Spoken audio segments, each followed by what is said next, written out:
Hello everybody and welcome to the United Stand. Big game tonight, Manchester United at Fulham with the opportunity to go back top of the league. I've got Villa away to Man City here. It's 0-0 at the moment and I'm hoping that Villa can keep that up because it would be a very, very good result for Manchester United in this title race, of course. But as things stand, we have the opportunity to go top of the league again tonight, of course, against against Fulham. So yeah, looking forward to. I have got no leaked team news tonight. So you know what I would say about that one first of all is well done there to Manchester United for not leaking out the team. I mean, it's never really a great thing, is it? But we are sponsored by Boohoo Man. I'm wearing the lucky top from Sunday again. Shiny arms, not so shiny top. It's their new active Boohoo Man range.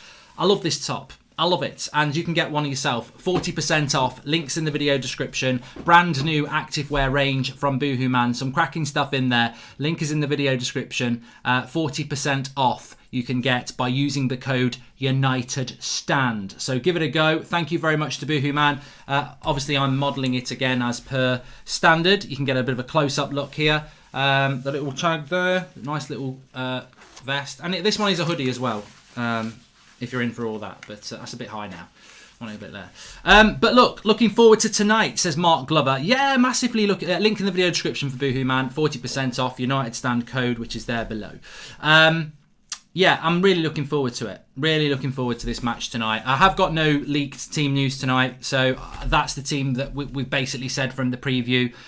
We've got to win. We've got to win tonight. If you want to win titles, then you've got to win these sort of games. And you know what?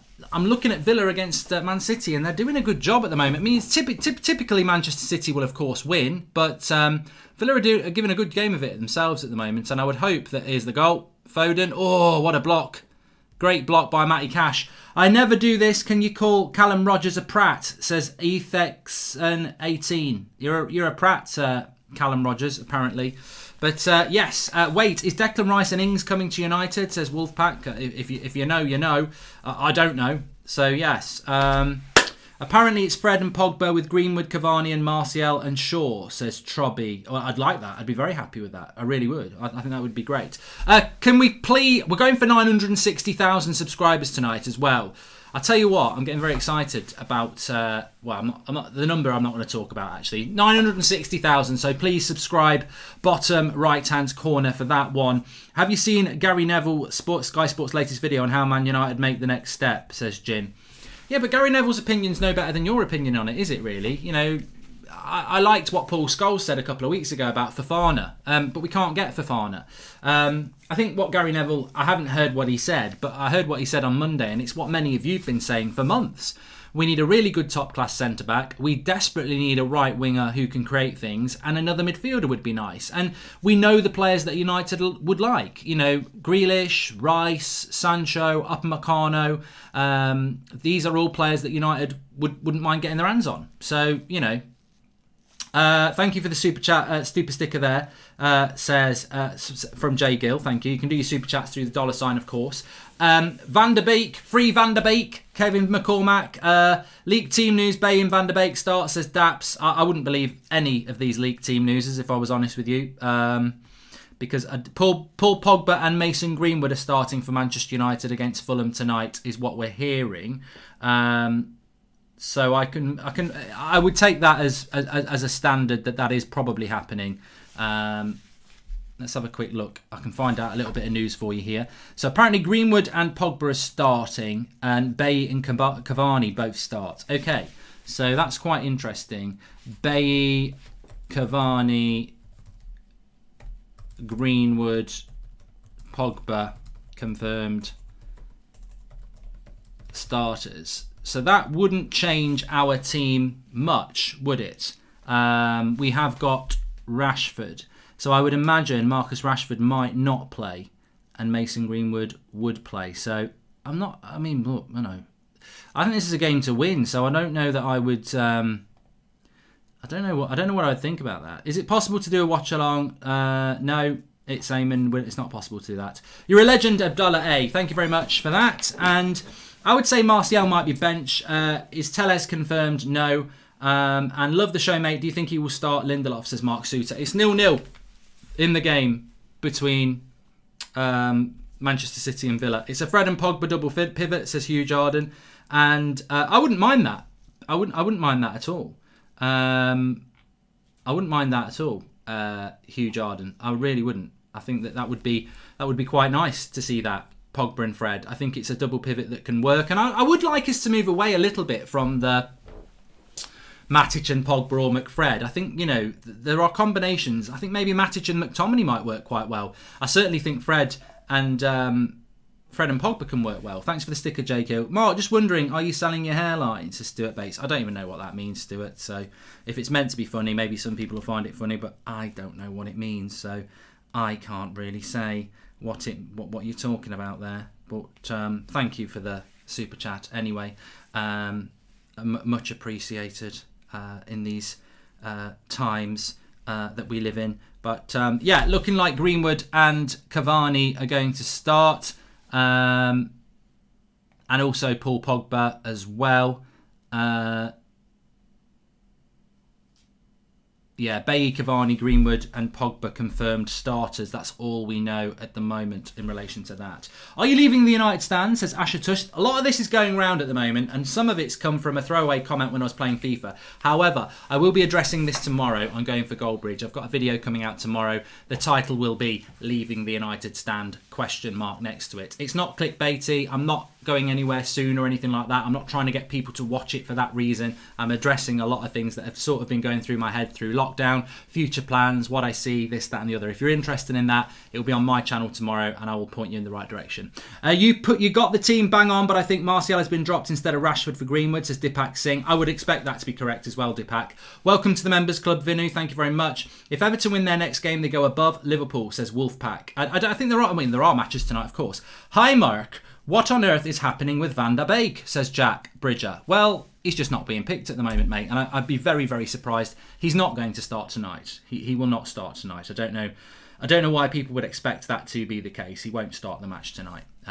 He will be on the bench, of course, and I think we all know that. Happy with the team, says Hey Darrell. I mean, that's not confirmed. That is not confirmed. That team is not confirmed. That is just what we're sort of hearing in relation to people who are definitely starting. I would say that Matic isn't playing. Well, I'm going to keep Matic in for the moment, but I think Fred might come in where Matic is, and I think Martial might come out for Rashford. That would be what I would expect. I also think, by the sounds of it, Luke Shaw will start as well. Who do you want United to sign, says Frankie Goodall? Declan Rice. Yeah, Declan Rice. Mark, this is my lunch cash, but it's worth contributing here because that's how much this means to me. You guys are amazing. Thank you, says Manish. Thank you very much for the super chats that are coming in. 2-0 United. Will Slabhead score, says Mark Calder. You know what? On this game tonight, I think it's so important that we win. I was playing on my career mode earlier, and I know a lot of people don't like FIFA, but it's just entertainment at the end of the day. If you like United and you like football and you like a bit of banter, I get why people watch it. I really enjoy doing it as well. Funnily enough, one of my games today were against Fulham, and we are playing Fulham. Thanks for the sticker, Joseph Tyrrell. We are playing Fulham, and look, people would say, he's talking about FIFA in real life. I'm not comparing the two. What I'm saying is, we played Fulham at Craven Cottage on my FIFA career mode this afternoon. We had 14 shots. They had none, and they had none on target, but I only won 1-0, and it was a Mason Greenwood goal. So, look, if Greenwood scores tonight, career mode following career mode again, maybe? I don't know. I know that's a load of bullshit, but the reality is, it's a stark reminder that we go into these games expecting to win 3 or 4-0, and the reality is Fulham are much improved, they're well organised, they won't make it easier for us to break down. Why would they? Why would Fulham think, Man United are coming to town with all the attacking talent they've got, let's play wide open, let's lube ourselves up and take it. And that's not the way Fulham will play. I think we'll win 3-1. That's my score prediction, but I don't think that that will be the case. I think that. Well, no, I do think that will be the case, but it's not my job to say that. I think it could be a tight game, and we mustn't be surprised if it is. If it's 0-0 at half time, I don't want people to say, Ollie's shit and this, that, and the other. I mean, if the tactics aren't great or the selections aren't great, then fair enough. But it might take a bit of time to break them down. And Matic spoke about this ahead of after the Burnley game, didn't he? That patience is back there now. Mark has a dream life. He makes millions, laugh, cry, and smile. Plus, he is a dad, and I think that he's doing a good job. You rock, Mark, says Ready HD. You know, when I read that, I thought he said he makes millions. I was like, I don't know what you've been reading, but no, here's a spoiler from my video tomorrow when I'm talking about leaving United stands and everything that goes on behind the scenes, because I think it's important. It was a bit therapy for me. But one thing I did say is that I do love all you because I love doing this. And if you like what I do and I love what I do, then I love you, if that makes any sense. So thanks everyone who supports the channel, because contrary to a lot of the bullshit that's out there, anybody who's been watching this channel for a long time will know that the first couple of years there was no super chats, there was no monetization, because it was just a part-time sort of thing. And now it's grown into something like this, which I'm very, very proud of, where loads of you get to input your opinion into this great sport that we love, and have a voice heard. What a save that was. Bloody hell, Man City really did nearly score in the first half. Bernardo Silva on the back post should have scored. Great save by the keeper. I got the COVID cuz test result today, and I'm positive. Man United can boost my mood today, says Sankadeep. Well, rest up, mate, and I hope you're better well soon. And Elliot Lamb says, I watched AFTV the other day. They're so negative with one another. There's such a good culture on the channel. Keep up the great work, says Elliot Lamb. Well, to be honest with you, I think in the past United stand did have a bit of that negativity, and I think it's owning up to that and deciding if that's the path you want to go down. Of course, some people love all that, but not really. I think it's contradictory. Didn't think I could love football any more than I already did, and then I discovered the United stand. Love this channel, mate. Keep up the great work, says Joseph Tyrrell. Thank you very much. Always support the United stand, says Mikael Roach. Well, you are the people who make the United stand what it is, because I could just do pre-records and sit here and tell you what I think and everything like that, but a lot of the time I just go live like I have now, and I don't really have a lot. I've got loads to say, but I'm driven by you in a sense. Welcome to the Members Club, Mr. Viking HD. So look, the team news is going to come out in a roughly 15 minutes time. Thanks for the contribution, Liam Devil Red 7, and it's going to come in really soon. But this is the team that we think is going to be more or less the team. I wouldn't be surprised if Fred comes out for Matic, and I wouldn't be surprised if Martial comes out for Rashford and Luke Shaw comes in for Tellez. But we know that Paul Pogba and Mason Greenwood are starting tonight, and that Van Der Beek is not starting tonight. So let's see what happens with that, because I think that it's exciting to see Mason Greenwood starting, actually. I sort of felt that he would start today, and hopefully he can have a good game, because I think that he's still a fantastic player, and I think that that's really important. Should we be experimenting with two attacking midfielders in this game? Donnie and Bruno, says Sashin. And also, hi Mark, just chin to missed a bit, but you ain't leaving. I enjoy the channel and how much it's grown. I'll put that video out tomorrow, Nathan. I think we should just park it and move on from that for the moment.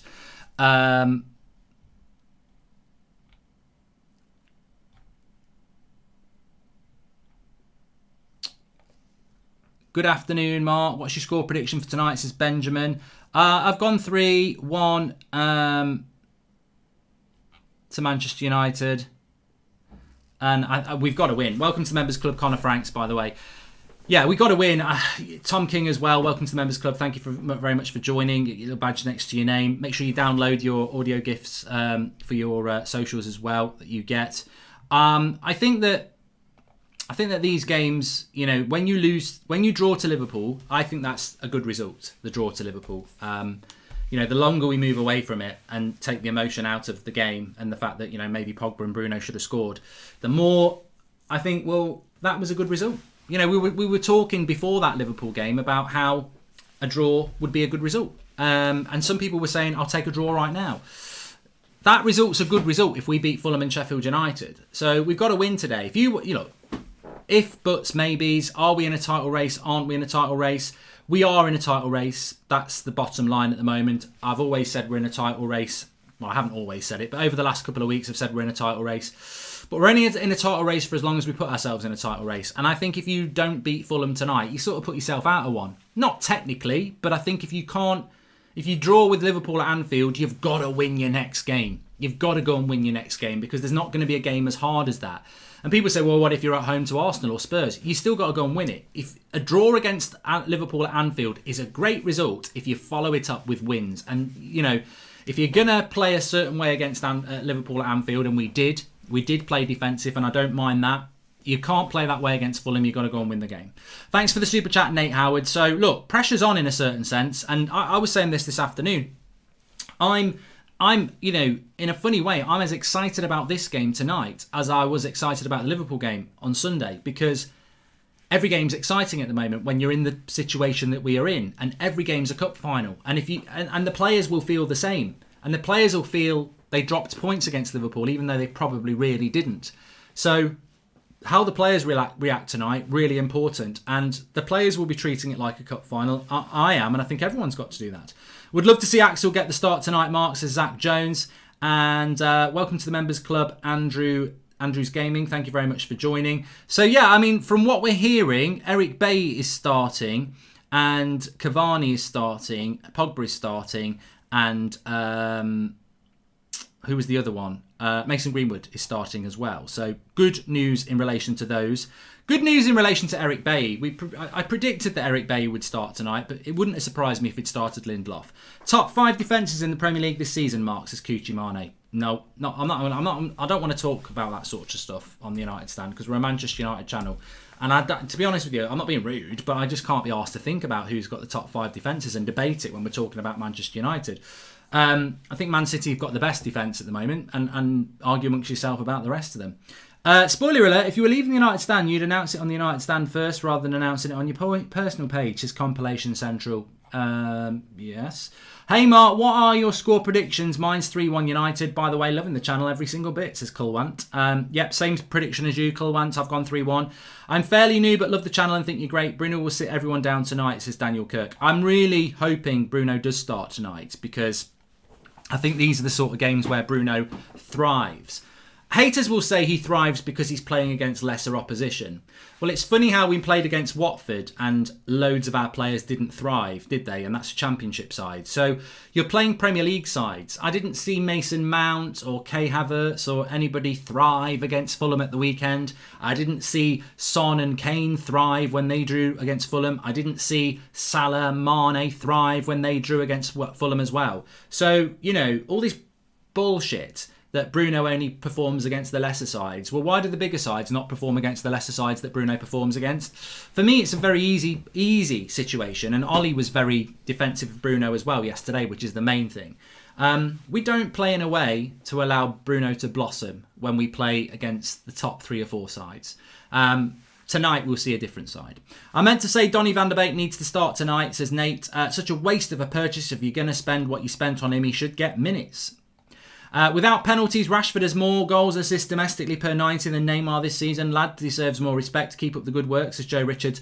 Marcus Rashford and every single player in that team needs the confidence from us to feed through. I think Marcus Rashford will be, if he is the sports person I think he is, he will be beating himself up about that Liverpool game, because, so many people have spoken about that incident where he diagonal runs and doesn't feed Cavani in. And he should have done. He should have fed him in, and he didn't. But we're playing another game now, and I think we'll win it. I didn't know it had these little... These are cool. These little black togs on the end. They're really good. I like them. If Austin316 said you just whipped your ass, then Solskjaer316 says I just kicked you in your fine margins. It's healthy, the mountaintop. Thank you for the super chat. Please don't leave Mark, says Joshua Bellwater. And Mark, I know we criticise Ollie being a tinkerman, but do you think having a single identity like Pep or Klopp is better? I prefer a team that has 3 or 4 fat plans like what Ollie has. Thoughts, says Aditya. Bruno looks like he desperately needs a rest, to be honest. He looks like he's knackered after half time, says Red Baron. Red Baron, it'll be interesting tonight to see what happens with Bruno, because if he does play tonight and he is tired, then your theory may come to pass. If he plays tonight and he plays really well, I think what happens is he's just isolated. I've got a feeling that he's isolated in these games, to be honest. I think he gets isolated because he's, we play so deep and defensive. And going back to that point about, do you like having one way of playing or do you like lots of different ways of playing? I like Manchester United having... I'd like to see Manchester United have a 75% team that plays 75% of our games. I'd like to know what Ollie's best 11 is. I think we've got an 11 when we want to shut a team down, like Liverpool, and I think we've got an 11 when we want to get at a team, which will be tonight. I think when we want to get at a team, he'll play Eric Bailly with Maguire and play a higher line. And he'll play Pogba centrally. I think when he wants to keep it tight, he will play Lindelof and Maguire, and he will play Fred and McTominay. I'd like to see us transition from the Fred and McTominay, Lindelof and Maguire team to a team that's a little bit more attacking. Earlier, Rio questioned whether Kevin De Bruyne would get in United's 99 team. He said at a push he'd get in over Beckham, but I don't think he's there yet. Crazy, says Tom King. I mean, how old was Rio Ferdinand when Manchester United won the treble? Was he even supporting Manchester United, or was he a West Ham fan? Because I'll tell you now, Kevin De Bruyne doesn't get in that United 99 side. It's one of the most disrespectful things I've ever heard.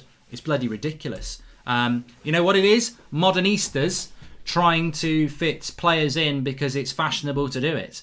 Bruno Fernandes would be on the bench for Manchester United's 99 side, and so would Kevin De Bruyne. I don't think there's a better balanced midfield four I've ever... And I said it at the time. We were blessed at the time, and we still are. They're a legendary midfield. They're balanced. You've got David Beckham, who's not particularly quick, with a wand of a right foot and an engine that was superb. You've got Paul Scholes, who's basically box-to-box, tenacious, but a magician as well, can score good goals. You've got Roy Keane, the best captain there's ever been, but also a fantastic holder of a midfield, organiser. And then you've got Ryan Giggs, who's just pure flair, who's just quick, skillful, going to run at you. The balance across that midfield four was superb. You don't take bloody... Kevin De Bruyne is not a right winger for a start. David Beckham was a right winger. There's no place for Kevin De Bruyne in that side, and it's bloody ridiculous. At a push... At a bloody... nothing. No way. Would you get Mbappe in the summer? Pogba plus 40 million. Hashtag don't go, says Mark B. I don't think you could turn down getting Mbappe, so I'm not going to turn down getting Mbappe, but I don't know whether it's what we need, if that makes any sense. I think the priority... We need a creator. We need a creator. All this Bruno hate is crazy. Just seems the better you are, the less you get away with, says Craig Thomas Miller. And Wayne Graham says, hi Mark, I've had COVID-19 the past few days and the channel has helped me cope with isolating. Keep up the good work. Looking forward to tonight's game. Get well soon, Wayne Graham. I'm sure everyone will be saying that in the live comments as well. And thanks for the super chat. You can do that through the $sign. Let me just give a shout out to Boohoo Man, who are sponsoring the watch along for us today. You can get 40% off exclusively through the United Stand. The link is in the video description.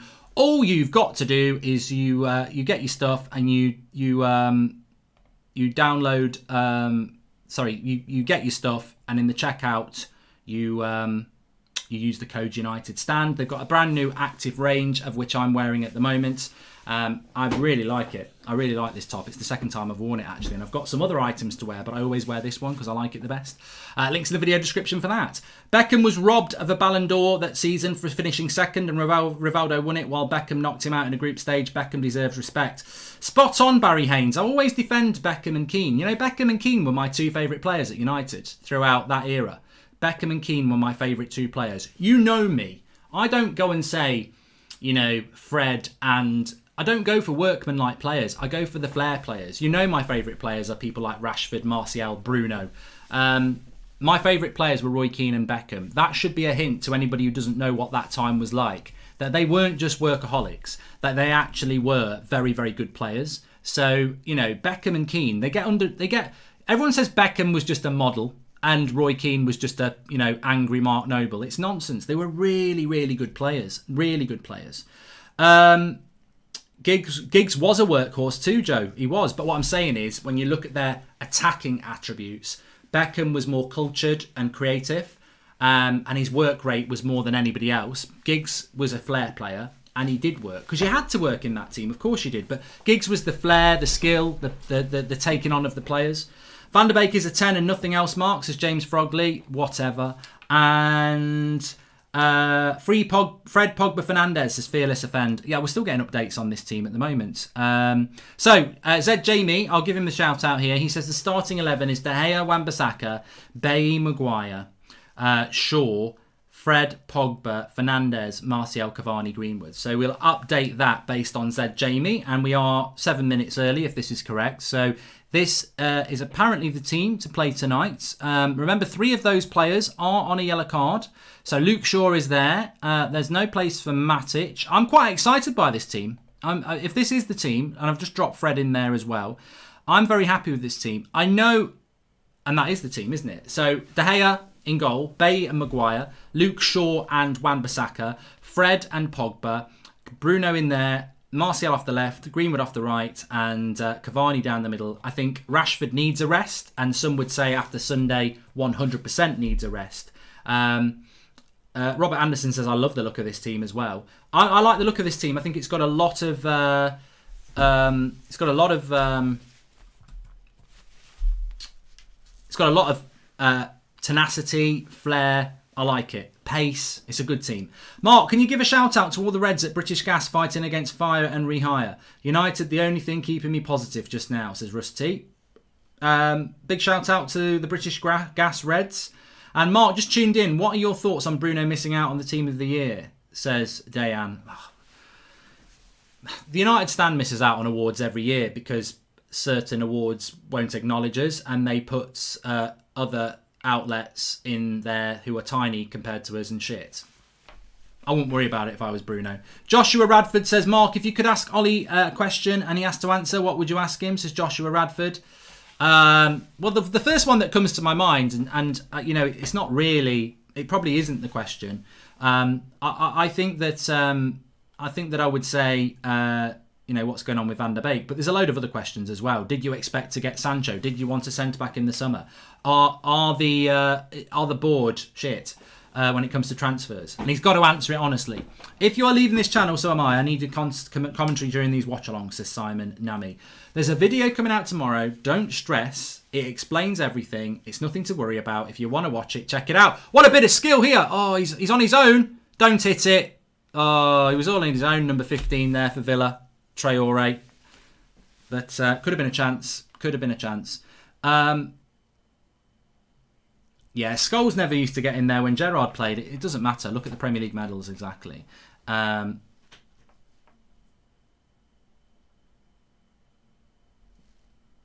Somebody just told me to check Twitter. I'm watching the Villa game as well. It's only had 6 minutes. There's ages to go on that.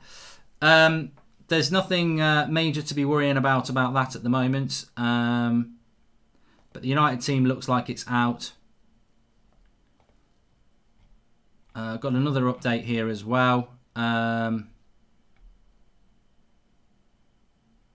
Traore is not part of the team either. So that's that there. I think City are going to score in a minute, by the way, if you are interested in that.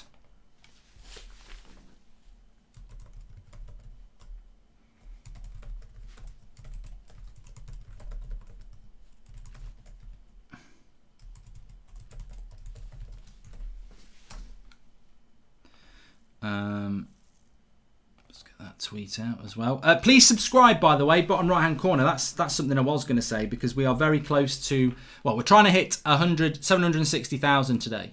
960,000 today. What am I talking about? Get your words out. Trip Partey today, Trump leaving, Fulham winning, back, says Amy Assey. Okay. So yeah, the official team news is coming out in 3 minutes, but starting 11 is as we've got on the screen there. So very happy with that. I'm excited by that starting 11, if I'm honest with you. Don't know what you think. And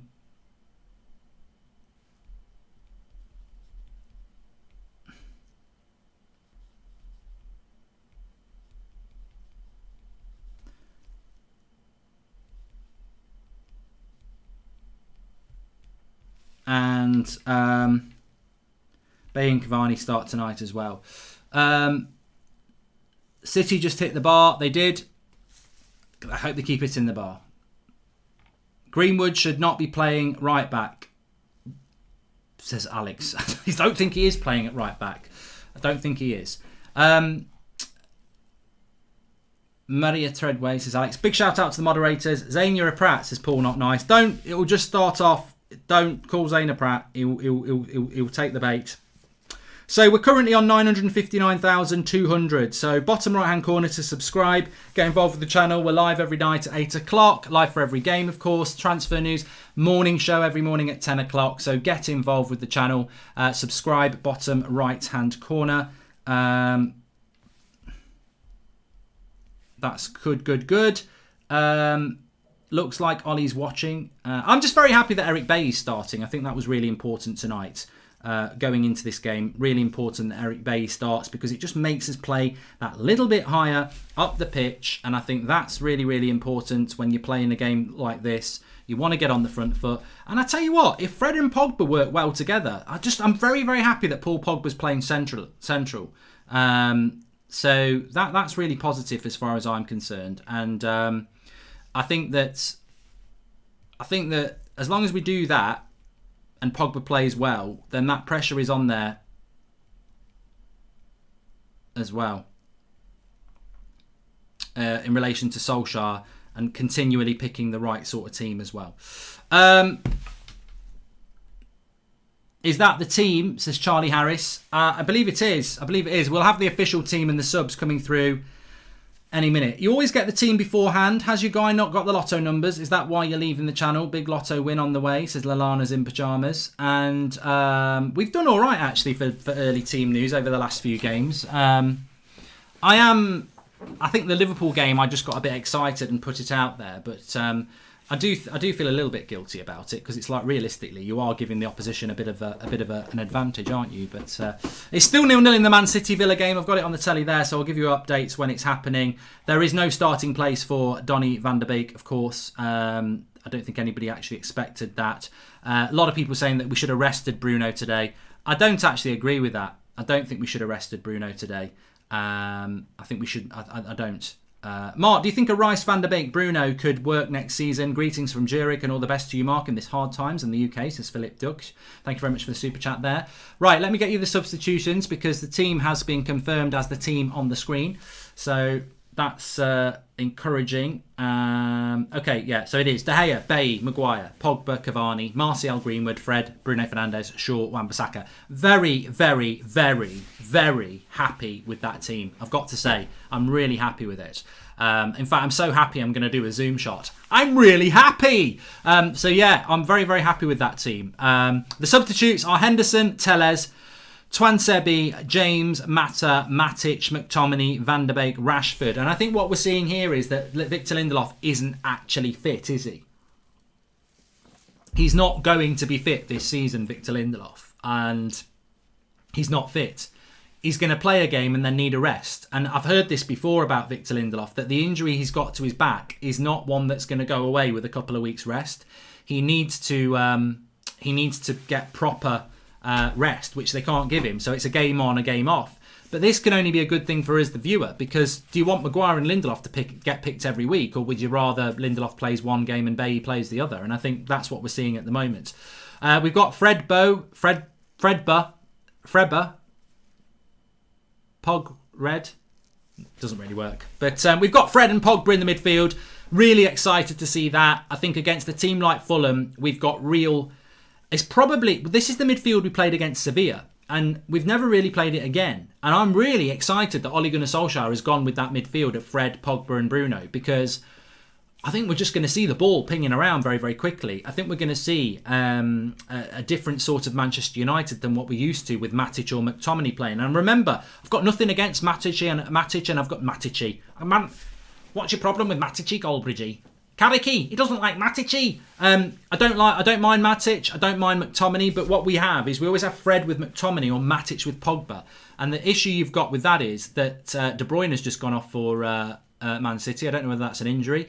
But the problem we've got with that is that, you know, McTominay's not quick and Matic isn't quick. Well, Fred is quick, Pogba is quick.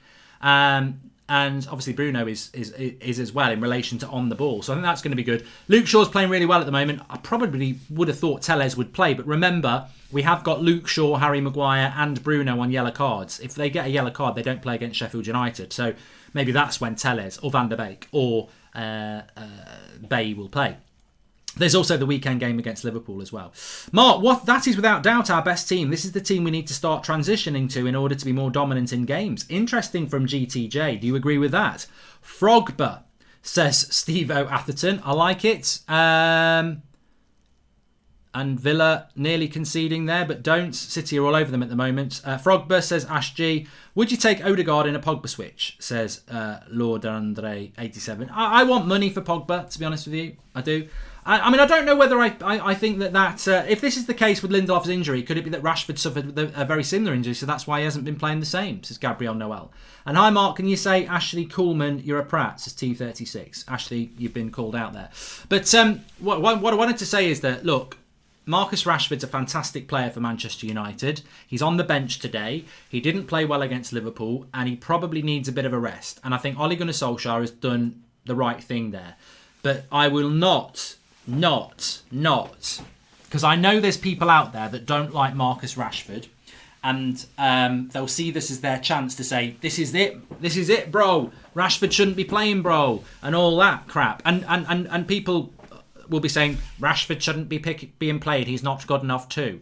Listen up, Fleck. I told you Rashford's crap. I mean, look, loads of people will be saying Rashford shouldn't play. Marcus Rashford, for me, is one of our best players. Very, very best players. And to me, this is just about giving him a bit of a rest. Showing him that, players can get dropped. Showing us that players can get rested. I think this is just a rest for Rashford, and he would be in my starting team when he's playing at his best. At the moment, I think he needs a rest, and he's not playing at his best, and that's the situation with Rashford. Alex Boyd says I've triple captained Rashford. So no, I just think that this for me is squad games, isn't it? This is squad rules. Like, you can take Rashford out, you can give Greenwood a game, Martial, Cavani, we've got options. And we've seen Martial not start, we've seen Cavani not start, we've seen Greenwood not start. Today it's Rashford who's not starting. And to be honest, Rashford always starts. So I think it's just a transition, it's a rotation. And Rashford's a confidence player, and maybe taking him out of the game for a bit will give him, a bit of a boost. Who do you think needs an upgrade for the winter update in FIFA 21? Shaw being only 80 rated is insulting, says Beto. And also, Ozil's leaving and getting Ericsson, says Zamiasi. Does the tippy-tappy playing out from the back worry you, says Megan's dad? It does a little bit. Yeah, I know what you're talking about. But in a game like this, I think we'll be okay. Happy birthday, Zayn Ali Pratt, says Gabe Peacock. And Rashford has been one of our best players for years. A few bad spells and the keyboard warriors chirp up. Pathetic, says Tom King. I agree. I think Marcus Rashford's a massive part of our team. A super player. And... Man City nearly scoring again. I tell you what, there's still half an hour to go. It's not going to be long till City score, I don't think. But it's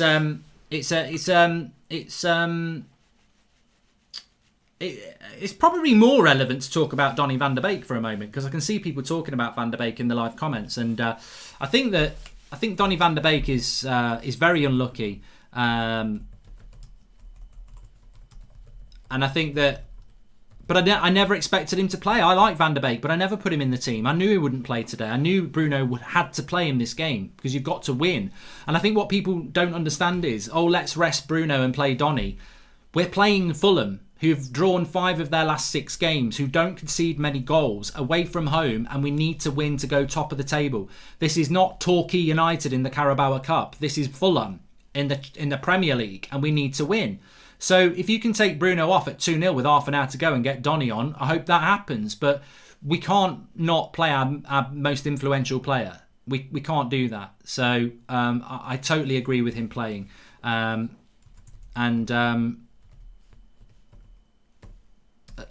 totally agree with him not playing. But bring him on in the second half. He must start against Liverpool at the weekend, though. That must happen. Without a shadow of a doubt. But Pogba, Fred and Bruno, it is Sevilla midfield reunited. It works so well against Sevilla. And we haven't used it since, so let's see how it goes. Ollie needs to... Mark, did you fart earlier? I heard it, says Kid. I didn't fart, it's a leather seat. Ollie needs to... I've got no farts in my stomach at all. I'd tell you if I did. I don't feel gassy at all. Ollie needs to let Donny go now. Just sell him back to Ajax, and I hope it's half the price. How is Fred starting over him? Fred is awful, says Sean Negative Turner. Mark, let me clarify my last point. I misread. This is our best team, but I'd swap Greenwood for Rashford. Rashford, absolute baller for me, says GTJ. Cheers, pal. And do you think we could have gotten a result against City or Liverpool with this team? Well, those things are in the past. Let's move on. That's what we need to do. Move on. See where we go from there. But I do think that free kick on the edge of the box for Villa here. I do think that this excitement with this team tonight is based around the fact that that's something new. We haven't seen a front three that's not got Rashford in it. So if it performs, I think when you do a team like that, it's always encouraging. You don't know what's going to happen, but imagine we win the game comfortably tonight. Fulham are no bad side. Liverpool couldn't beat them. Spurs couldn't beat them. Chelsea only got 1 goal against 10 men in a whole 45 minutes. They're a well-organised side, Fulham. If we go and beat them convincingly with that side, he can pick McFred and Lindelof and Maguire in another big game. But what will happen is it will be stuck in the psyche of the fans. And more importantly, it'll be stuck in the psyche of Ollie because he's actually done it. So instead of it being a fan theory that we should play Fred, Pogba and Bruno, well, he's done it. And if it works, you'd be like, why don't we do it more? And if that front three works well, and we have another game where a different front three doesn't work well, the fans will be like, well, why are we not doing it more? So that's what's exciting for me. It's their opportunity today. I think they're going to play well. I think that back four's good. I think it's a good back four. I think it's a very good midfield three, and it's a good front three as well.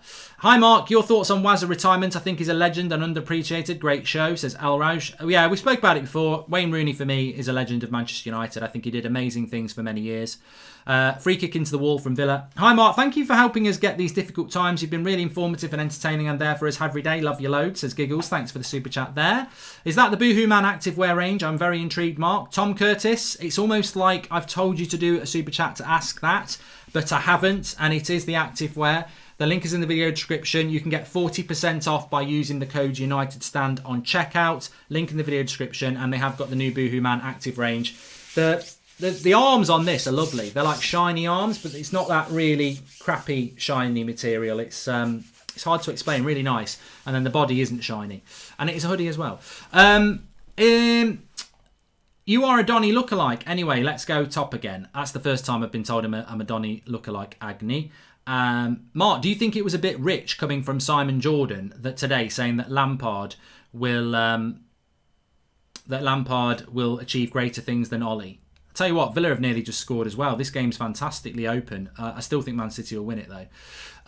Happy to see the Sevilla midfield back and Bruno's 50th game for us. Greenwood needs to have a good game, says Jake Rishnan. And welcome to the Members Club, Jubes. You know what? I haven't heard what Simon Jordan on TalkSport said, but to be honest with you, where TalkSport lets itself down, and we've known this for years, it will say something that will wind you lot up all day if you hear about it. It's always been the strategy of TalkSport to be a bit like that, and I think that's basically, you know, what that's all about. It's absolute bullshit. It really is. So, you know, how can you say a manager that's on the verge of being sacked will be more successful than Ollie? And even if, you know what, the thing is, if Ollie ended up getting sacked next year and Lampard won the title, Simon Jordan would be there saying, look, I told you so. But I'll tell you right now, and you know it yourself, that's not foresight based on anything than a guess, where it goes right and you go, I was right. There's no logic to say that Lampard will be more successful than Ollie, because everything logically says the other way. It's just sensationalist bullshit, really. Mark, have you ever had an IQ test? I think you are most likely a genius because I agree with you 90% of the time, says Aspiring Tenor. There's people out there who disagree with me 99% of the time. So Villa are not winning. It's 0-0 and it's a very, very end-to-end game. And I think that City will get the goal. I think it will. I think that they will do because they've got the better quality in the final third. But it's Villa have played very, very well. I just feel sorry for Villa because they've played so many. They've missed so many games, haven't they? And another block by Villa there. They've missed so many games, so they're going to be a bit rusty. Apparently, we've had somebody tweeting about Donnie Van Der Beek. Let me just have a quick look, because I think that'll be quite interesting. Please subscribe, bottom right-hand corner. I've also got to announce as well, remember last weekend, but subscribe, bottom right-hand corner. We're very, very close to... Bloody hell, how have Man City not scored there? We're very close to... We're trying to get to 960,000. Lots going on at the moment. So please subscribe, bottom right-hand corner. The second thing I want to say is that we did have an £800 voucher that we gave away on the Liverpool watch-along from Boohoo Man. And the winner of that voucher, who's been informed already, is David Skeet. So if you're watching, David, well done. You won the £800 voucher from Sunday. Well done for that. Mark, you should see if you can get a gaming chair company to sponsor a show and supply you with a chair. I worry for your back, says Joshua Bowwater. Thanks, mate. I stand up and sit down a lot, so don't worry about that. Man City are going to score in a minute. They're so close. Right, apparently there is a tweet I need to check here. 1 moment. It will take me just a blink of an eye. Maybe 10 blinks. So, where are you? There we go. Can't go on my normal account because it's got me blocked.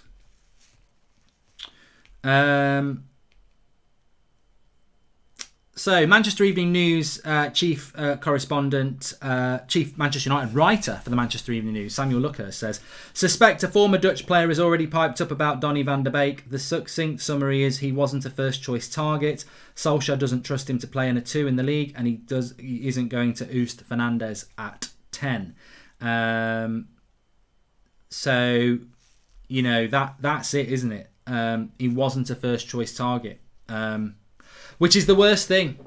That's the worst thing, isn't it? That is the worst thing to have to acknowledge, really. That and that's a fear that many of you have had. That if that is true, the reason that Solskjaer doesn't pick Donnie Van Der Beek is he doesn't like him in a 2, and he won't drop Bruno. So, and he didn't want him in the first place, which is what many of us suspected. Foden's having a really good game for Man City, by the way. 20 minutes to go in that one. So, yeah, what's your thoughts on the team? Sahil says that's a lie.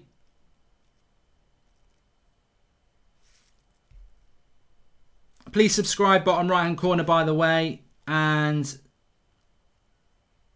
Mark is not leaving. Yeah, stop talking about that. There's a video coming out tomorrow. It will explain it all. A lot of it's to do with like COVID and the world that we're living in, and it'll just make a lot of sense. Tonight's about Manchester United winning this game against Fulham. That's what I'm most interested in. That's what I want to happen. That's what I believe will happen. I think we will get the result tonight without any problems at all. But, well, no, actually, that's very arrogant of me. I don't think that will happen without any problems at all. I think we're in for a difficult game. Let Donnie go, says David. I hope Donnie Van Der Beek doesn't end up like that sort of player, actually. I really don't. I really hope it doesn't end like that for Donnie.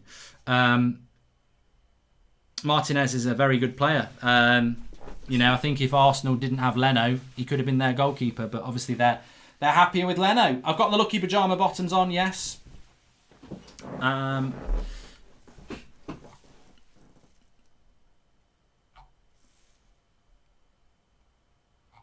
Flex will be on in about 15 minutes. 15 minutes Flex will be on. And good evening, everyone, says Luke82, one of our members. If you want to be a member, click the join button. You get your badge next to your name. And super chat from Kid Flex. Mark, in all seriousness, please don't leave. I watched you away from the United stand on the Tree Geordie show and you were really down to earth, mate. We would all miss you, mate. Look, this leaving thing is getting beyond a joke. There is a video coming out tomorrow which explains where it's all come from. And you'll if you're interested in that side of things, just wait for the video tomorrow. If you're not interested, I wouldn't worry. Hello, Mark, Jubes. Hello, Jubes. And Mark, thank you for a lot. You've helped me through some difficult times, and I wish you all the best if you are leaving. Oh God, it's just getting stupid. This is why I wish I'd never said what I said when I was playing FIFA the other day, because it's just it spirals into something I really don't want it to spiral into. Anyway, we've got a strong bench tonight. We've got is Lingard off the bench again? Yeah, no Lingard on the bench. No, so Dan James is. So the bench is quite interesting. If we need to, I don't think we're going to need defensive enforcements tonight. It's not like we're playing Liverpool. We're looking at the attacking options on the bench. So you've got Henderson in goal, Henderson reserve goalkeeper, Telles, Twansibi.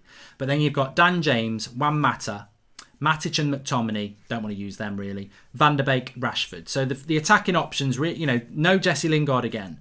No Agallo. I mean, we know Agallo's going to go, isn't he? So, but I hope that I think we will see Rashford at some point, and I would like to see Van Der Beek at some point as well. But I'd rather feel.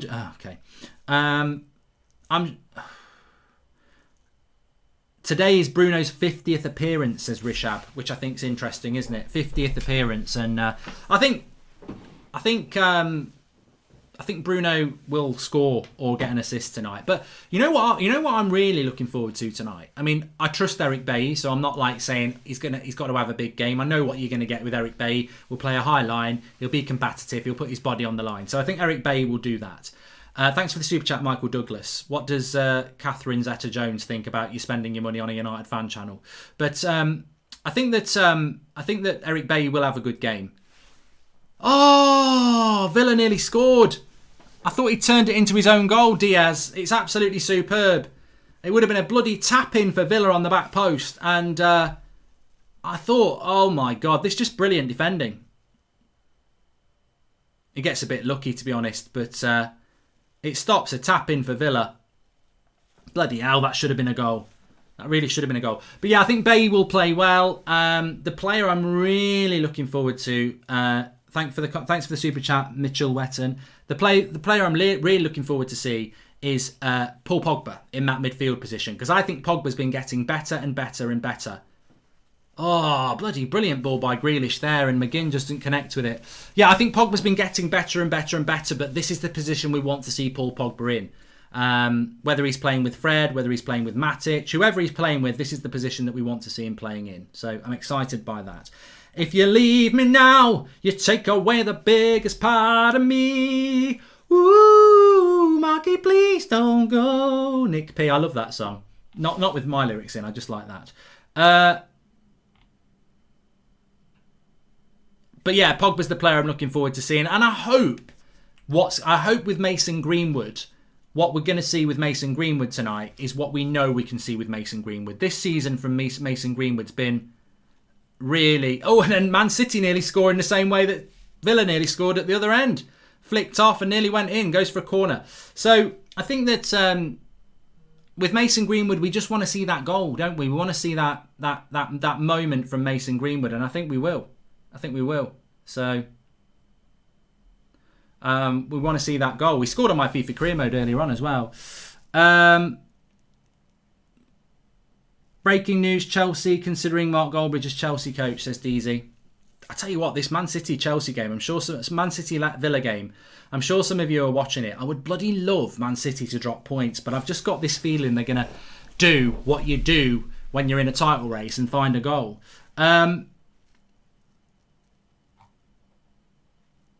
you think Aki would have suited us? Well, he doesn't play for Man City, does he, Davey? So, yeah, it might have worked out. Thanks for clearing that up. If we beat Fulham tonight, can we get a "We are top of the league"? I say we are top of the league. I would have done it, Kid Flex. I want to do it all the time, but we are not top of the league at the moment, are we? And I wish we was.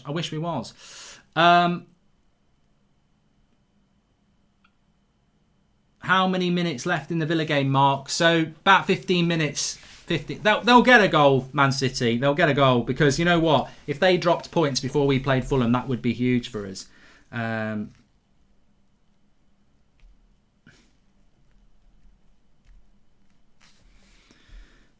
Hold on a minute.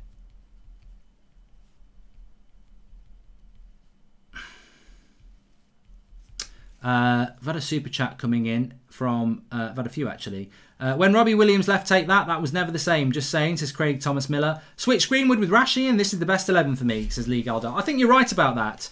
I do think you're right about that, but, you know, you can't always put your best 11 out. And in that sense, I do believe that, you know, Rashford would normally be in the team, but tonight it's right to give him a rest. You've got to rotate sometimes, and I do agree with that.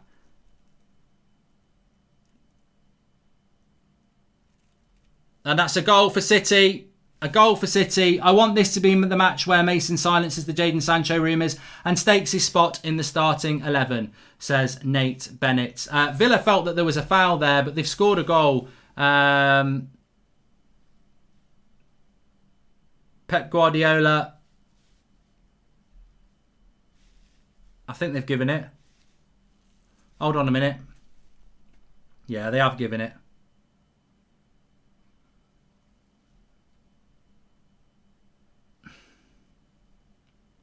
Let me just watch what happens here. Well, surely he comes from an offside position. I don't know the rule there. Surely he comes from an offside position to tackle. That's just a dodgy rule. That's a dodgy rule, isn't it?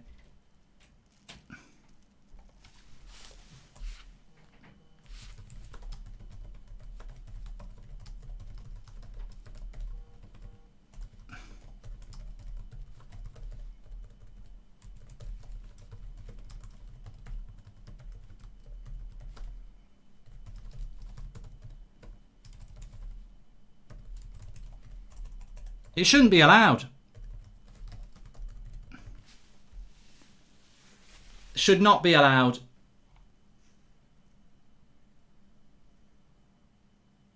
It's a good goal by... oh, he sent off the Villa manager now.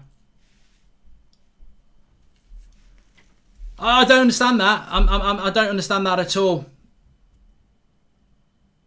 I do not understand that at all. Dean Smith's been sent off, but, you know, he's come from an offside position, so the rule must be...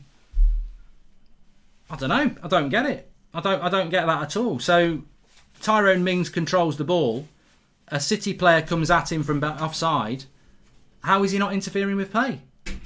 I don't know. Somebody there will know the answer, and it clearly, by law, is not offside, but it's just a weird one.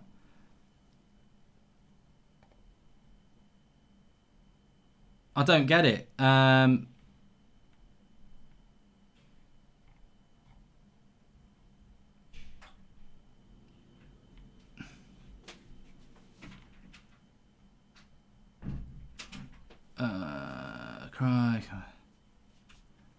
Yeah, it's a dodge. Not offside for tackling. Learn the rules. It's really simple, says Eddie Murphy. Mate, you need to learn the fucking rules, you dozy twat. The ball's kicked forward by Man City and the player he's trying to kick it to is offside. Villa player controls it and he runs from that offside position and tackles him. How is that? That's what I'm saying. It's one of the most stupid rules that I've ever bloody known. So it's just a stupid rule. It's not. There's nothing. The finish by Bernardo Silva is great, but City have just benefited from a stupid bloody rule. It's a technicality. Because Tyrone Mings tries to play the ball, it becomes active, and he's not. Therefore, he can't be offside.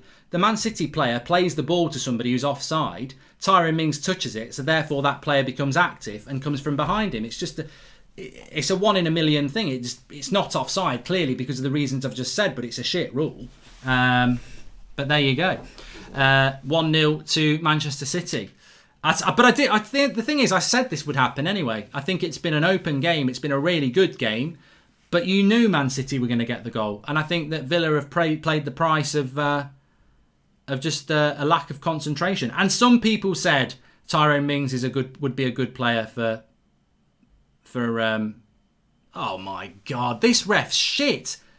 Jack Grealish just gets fouled and he plays on. He's atrocious. Absolutely atrocious ref. If City make it 2-0 now, which they won't do, you know who the ref is? Guess who I'm talking about? Slightly unfit, doesn't have a fucking clue what he's doing. You know the referee I'm talking about. And his second name rhymes with gloss. Useless. Anyway, we've got a job to do and we will be top of the league if we win our game tonight, won't we? So we don't need to worry about things like that. Please subscribe, bottom right hand corner. Harrison says, best player beside Bruno. I think Rashford this season.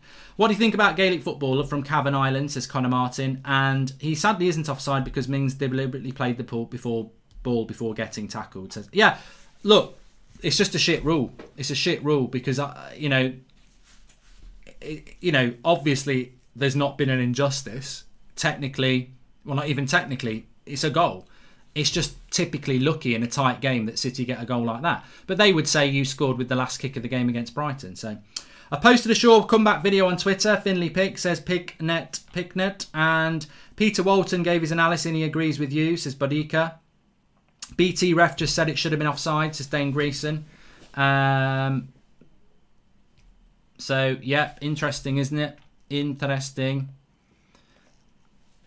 I'm going to get Flex on in a minute.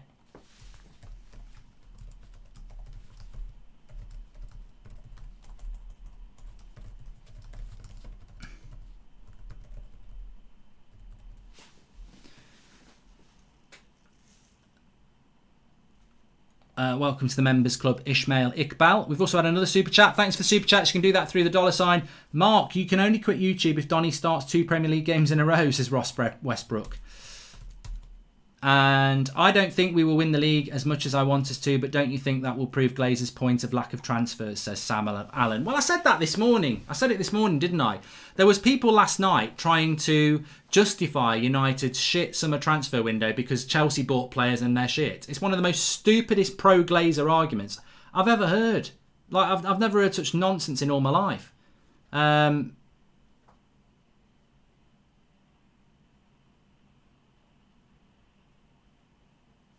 But, we didn't get a centre-back and we didn't get a right winger, and hopefully it won't cost us. Can we get Jay and Ricky on a show together? That's the clash of the titans we need, says Joshua Bowwater.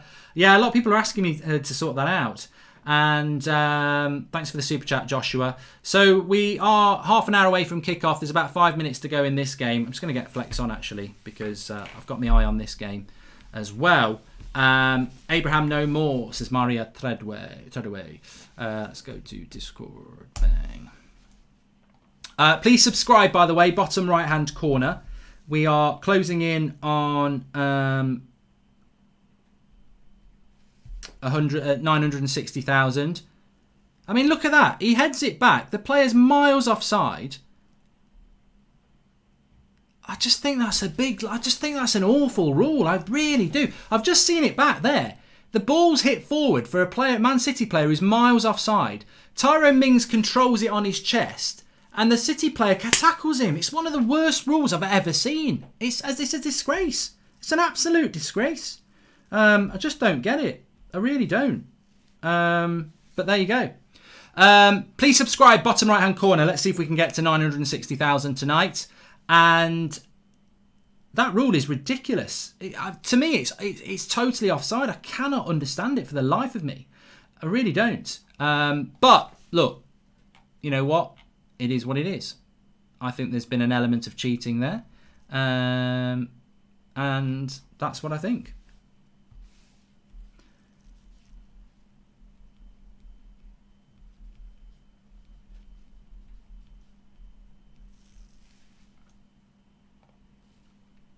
Evening Flex, can you hear me? Hello? Hi, can you hear me? Good. What's your thoughts on the team, mate, then? Quite a few changes. Rashford goes to the bench, probably a bit of a rest. Pogba plays in the middle with Fred. Bruno plays. Greenwood plays. What's your thoughts on the team?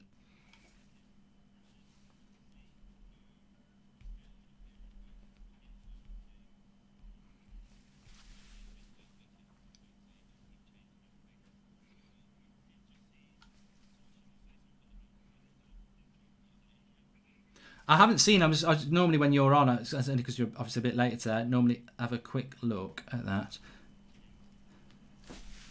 Here we go then. So he's not bad. It's still his back. We've got a few issues with. I found it better he stayed home and trained a little bit, then be ready for the weekend. And this is, I said this before. We even got that quote with Lindelof. Yeah, he can't play every week, which in some ways is a benefit. Sorry, they can't hear you again. That's my fault.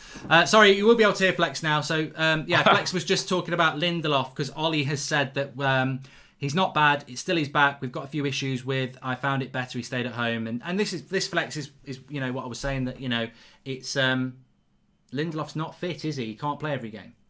No, he can't. He can't play every game.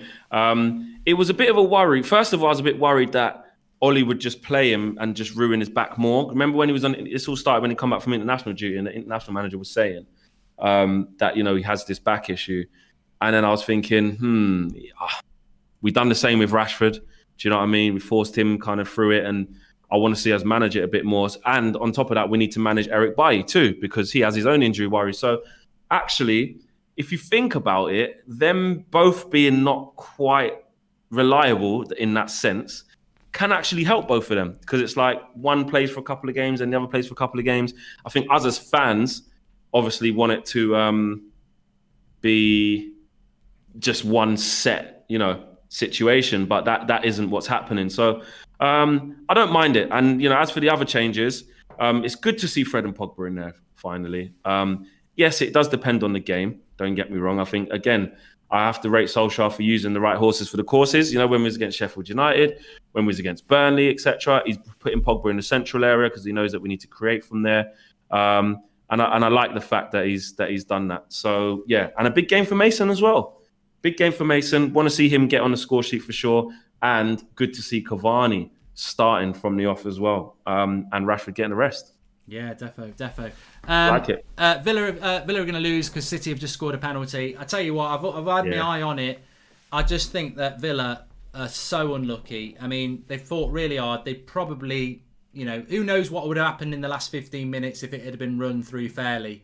But the goal that stops them winning is a travesty of football. Why? Because I was watching it, but I just saw Tyrone Mings try and think he's flipping Cannavaro, and then they lost the ball and scored. What happened? So City hit a long ball towards Tyrone Mings. Yeah.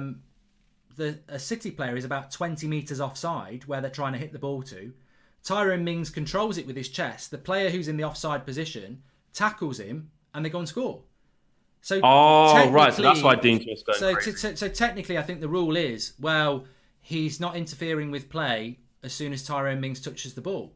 But he's close to him. He's clearly interfering because Tyrone Mings doesn't know, probably controls it because he's like, he's offside. I mean, technically, I think they'll say it should be a goal, but I just think it's an awful rule, really. And it's a good job that Man City have gone and won it 2-0 because that one goal to win it was a joke. And apparently the referee who does it for BT said it should have been offside as well. So, but they have scored a penalty to make it 2-0. But it's a shame, really, because Man City, that's probably the hardest game they've got for weeks. Yeah, and, they're just going to go on that run. They're just going to go on that run now, aren't they? But, which is why it's really important that we win.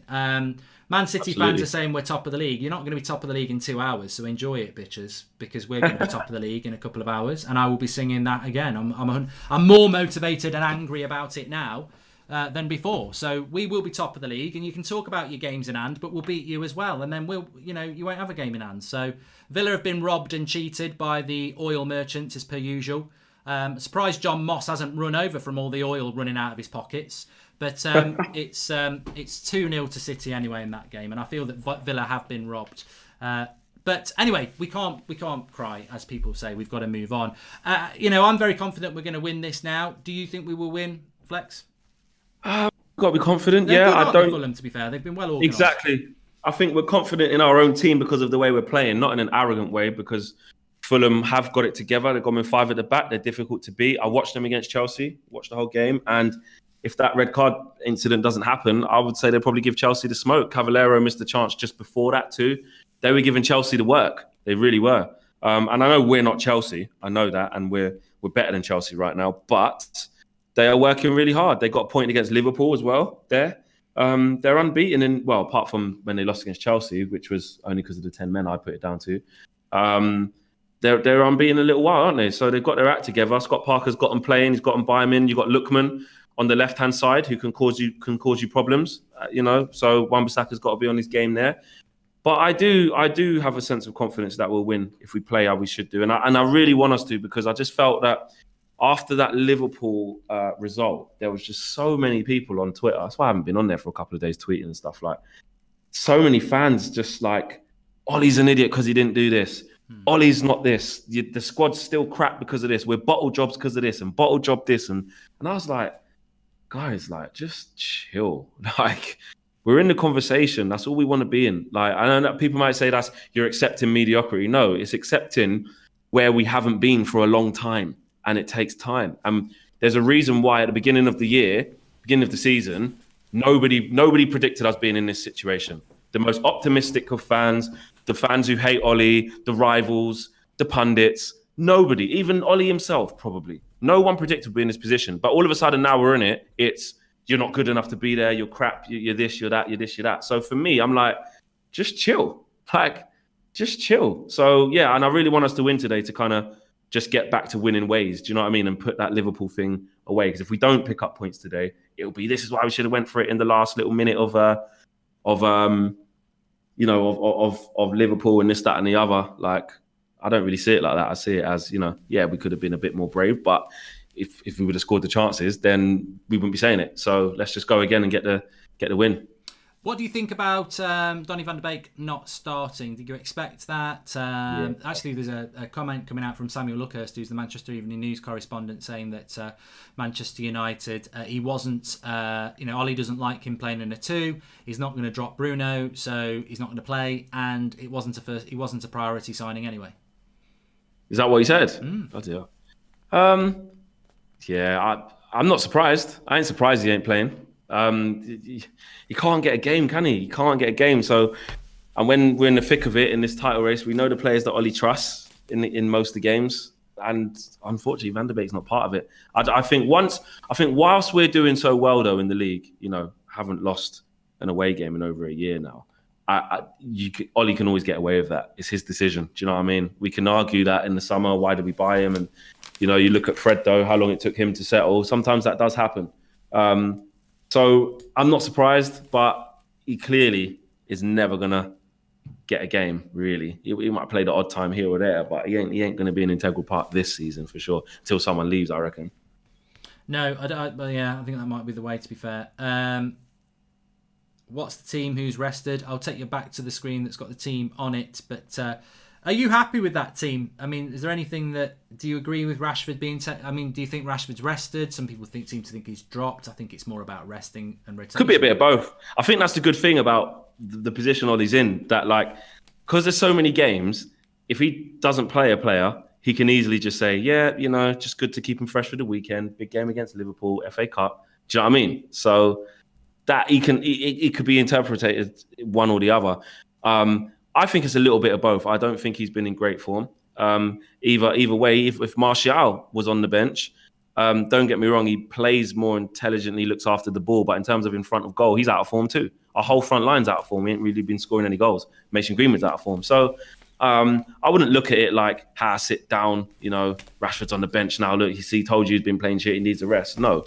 I think it's just a little bit of both. And we've got a good enough front line to keep rotating it. And we have to kind of come up with different combinations because Ollie needs to get them firing somehow because we're not scoring as much. You know what I mean? We're getting good results, but we're not... If a player is in an offside position receiving the ball from an opponent who deliberately plays the ball is not considered to have gained an advantage. Therefore, Mings playing the ball deliberately, we can see he does. He tries to chest the ball, plays the Manchester City player onside even though he's in an offside position.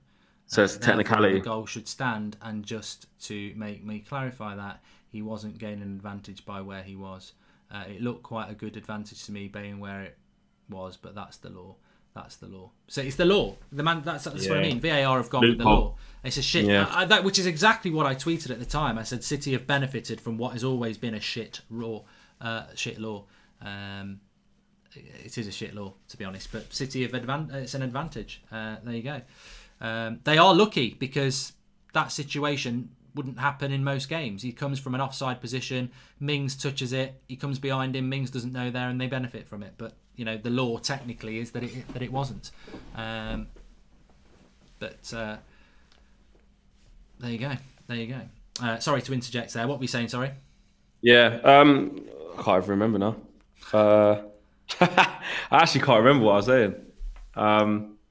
Basically, Rashford is a little bit of both why he's not playing. Do you know what I mean? Oh, yeah, that was it. And, Ollie's got to mix it up because our front three ain't banging in goals. No one's clinical in there right now.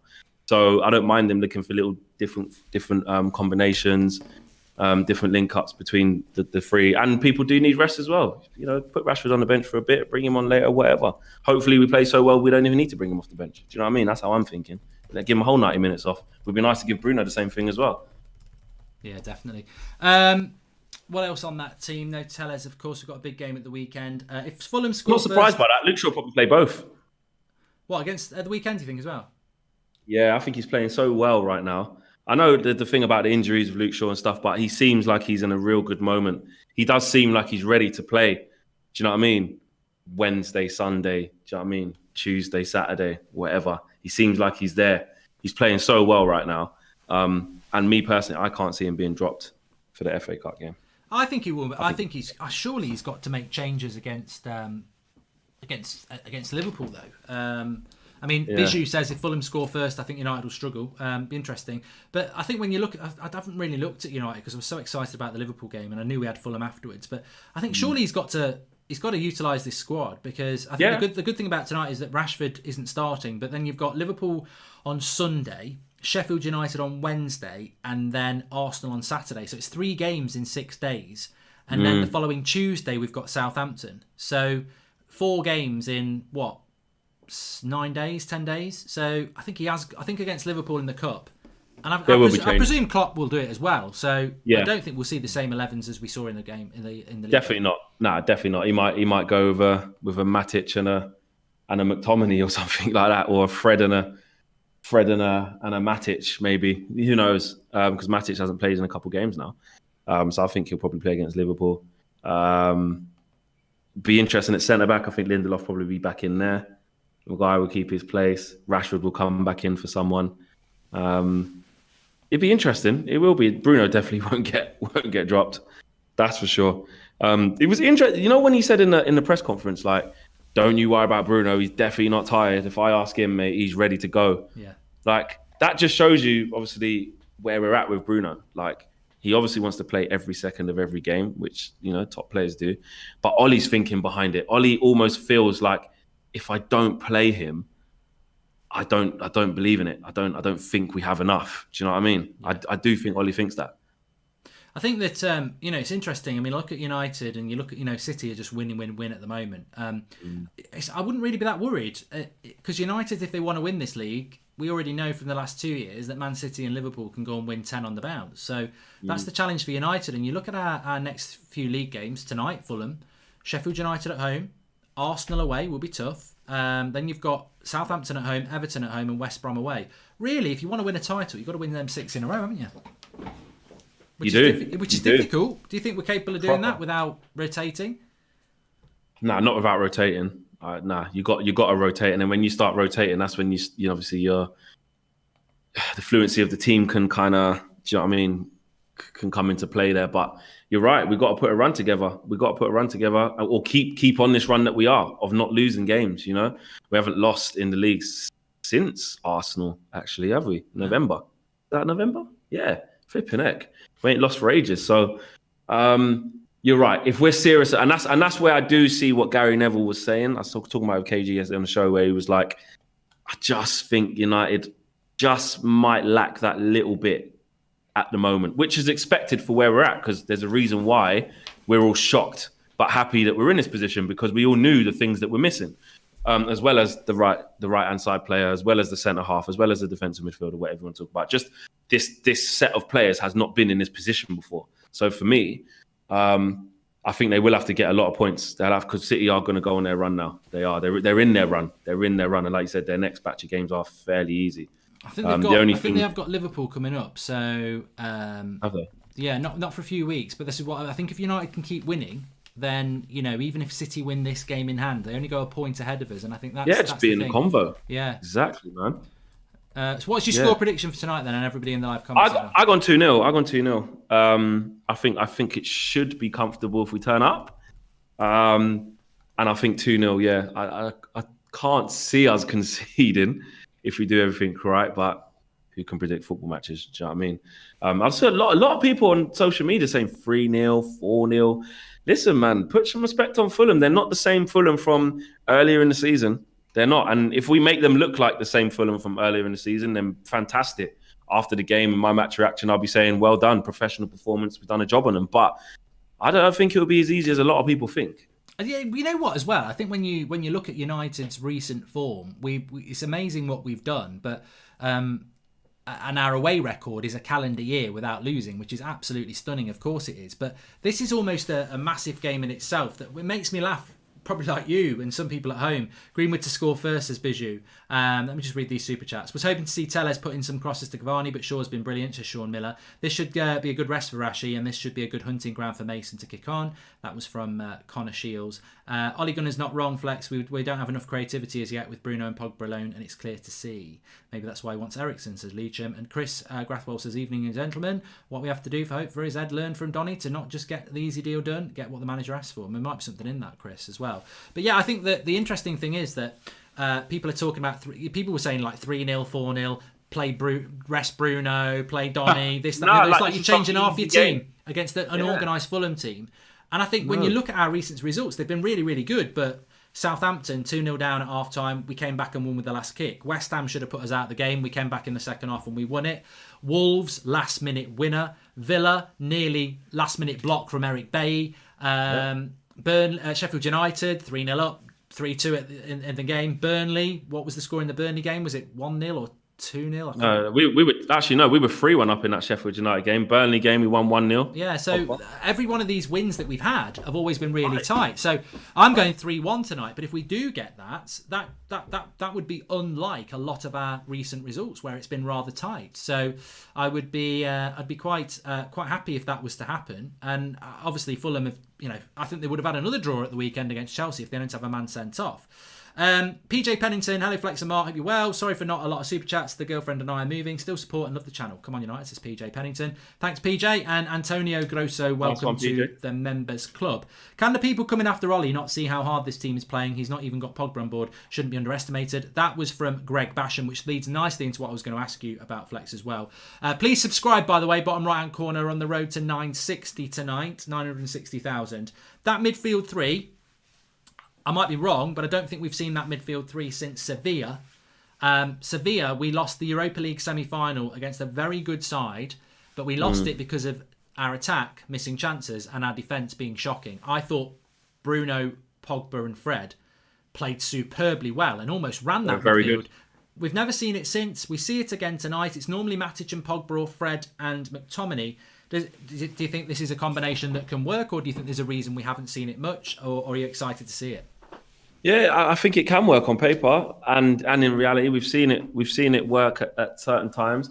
I just think if the other combinations didn't work so well against the bigger teams, and prove to Ollie that it can work, I don't think you'll be looking as much as that. I think because we've played the Fred and McTominay in some of those big games, PSG away, Leipzig, last season when we won against Chelsea, when we won against City, home and away and stuff like that. Fred and McTominay have been an integral part of that. Because what was it? We didn't start the season with Fred in there. I think Matic got injured or McTominay get injured? I think someone got injured. And that's it. Yeah, but even last season, Fred came into it not from the start. Do you know what I mean? Yeah. So I think it showed Ollie that combination can work in the big games, and I think that's come at the detriment to the other two, like having a Pogba Fred or more so of Pogba Matic or Pogba Van Der Beek or anything like that. We ain't seeing that because he trusts the McTominay Fred situation. So I'm excited to see it.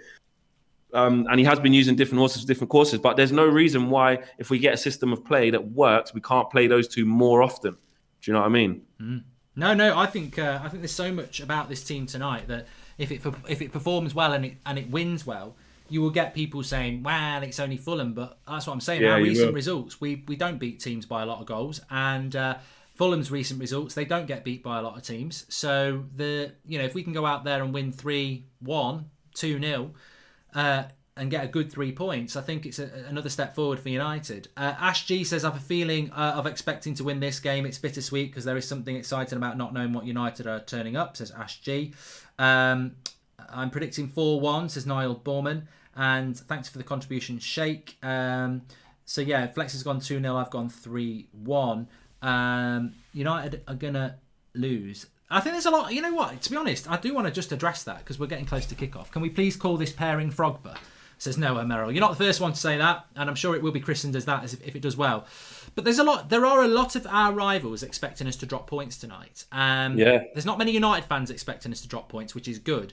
But a lot of people today have been in my replies or in the comments, and they've been going, "You're going to lose. You're going to drop. City are top now. You're not going to be back top. You're going to stay in third." And I've got to say, look, I totally respect Fulham, but I don't look at that Man United side and think, we're not going to win this game. But I suppose we do know certain United teams can turn up and not turn up. Exactly, but again, what I'll flip that on a positive vibe and say the reason why you're saying I don't look at that United team and predict an upset, we're less likely thinking it now because of the confidence that we're actually on, the progress we've made. I think United of 6 months, not even 6 months. United of early in this season, we weren't sure. Even at points last year, we wasn't sure. But one thing that we've been asking for consistency. It's not perfect because we don't have the type of performances we want to see. But first of all, we wanted to tick the box of consistent results. You don't get top of the league without getting consistent results. You can say the bar's dropped because Liverpool and City are not doing it and this is our best chance and there's no fans. I get that. But within the context of what's going on, to not lose an away game in a whole year, that's consistent, isn't it? And we're now about to play an away game. So if your away form has been that good, you've got every right to feel confidence. Not arrogance, confidence. So I think the reason why we're feeling like that is because, rightly so, we've got faith in our team and the boys have actually shown a lot of consistency on the road. Yeah. And I tell you what, for me as well, and I don't know whether you feel it, Flex, or everyone else that feels it at home, I said, I hope Man City are in this title race because if we mess it up, I don't want Liverpool to win it and I'd rather City to win it. Watching City win tonight, I don't want them to fucking win it. No. I know it's going to be Liverpool or City who win it and we're, third favourites, but yeah, this is the horrible situation now because I watched them jammy get City win that game and I'm like, I don't want them to bloody win it. I don't want Liverpool to win it, but I don't want City to win it. It's a situation we've been in for the last, 4 or 5 years, man. We've seen, the last 3-4 years anyway, with Liverpool being in and amongst it, where we're miles off it, and our two biggest rivals are way better than us. For once, we're actually in with a shout for a change. You know what I mean? But I was watching City earlier in that game, that Aston Villa game, before that controversy happened, and I was like, you know what? The way that they move the ball, they're just pressuring Villa, camping them in. I'm like, how have they not scored yet? It looked like it could be one of them. Yeah. And I was like, yeah, fuck, I just hate City so much. Like, it just reminds you, yes, you got an eye on Liverpool and you're like, yeah, keep them away from the title. But you got to remember, fucking City as well, to do my head in. They do. But if we win tonight, we're back where we need to be, and that will take care of itself. We've got to. Man United just need to. If Man United can get into the mentality of compartmentalising every single game and every game's a cup final, then Man City in the future will be one of those cup finals, and we'll deal with that then. Yeah, thank you. That's all we need to do. I'm not one of these fans that's like, don't get me wrong. If we keep winning and winning and winning, we'll be there or thereabouts. But if City win all their games in hand, wherever they go top off default, I get that. But I'm not really obsessed with being actually first. That was nice against Burnley because we haven't been there for so long. So, yeah, we have our little W. Then we say, right, title race on. Let's get to the nitty gritty. It's not about who's first this week, who's first. Like James Maddison said it yesterday. I was listening to his interview. What a great interview that was. But, let other people talk. Let other people, say we're top of the league and this, that. It doesn't matter who's top of the league now. It matters that it's tight. And only one set of results, a round of results, can change it in a blink of an eye. As long as it's as tight as that, and we're in that conversation, that's all I care about. If we're third and we're 2 points off top or 3 points off top, I don't care. Do you know what I mean? I'm not obsessed with having to be top of the league. I'm obsessed with staying in the conversation right to the end. Yeah, I agree. Well, we're a couple of minutes away from kickoff, Flex. You've said 2-0, and we will get you on at half time, mate. Any final words? Nah, that's just in Ben Foster style. Come on the boys, as he says on his Cycling GK channel. Come on the boys. I enjoy that, actually. It's good. Yeah, it's wicked. Okay, mate. Well, I'll speak to you at half time. Excited for this one, and let's go get the win, yeah. Yes, cool. You can follow Flex on Twitter at FlexUTD. Obviously, we will be staying with you all the way through till full time. Second half, you can do your player ratings through the website. We open that up for you. You can mark every player out of 10, 6 being the average. And I want to see a lot of 7s and 8s tonight. I want to see. One thing about Pogba is consistency at the moment. I want to see that. Hi, Mark. You helped me during a dark period on coding for Goldbridge. Thanks, says Matt. Big going for Goldbridge video going up tomorrow about all this United stand leaving and everything like that. The darker side of the industry I work in, the lies, the bullshit. A therapy video in many ways for me. Recorded already, so I know what's in it. It'll be going out tomorrow about 1 o'clock on the Mark Goldbridge channel. Mark, thanks for your support during tough times. Can you shout out to my mate Caps? It's his birthday, his mum and his mam. Massive fans. says Antonio Grosso. Big shout out to Caps. Players are out on the pitch. I'm bloody excited about this one. A wild dream, but just imagine this happens. United and City are level on points and goal difference. City have won their last game and we win with a Bruno, says Sachin. You've got to dare to dream. Should football players get vaccinated, would save millions. Also, could you congratulate Alex with his new kitchen, says Robert Johnson. Alex, congratulations with your new kitchen.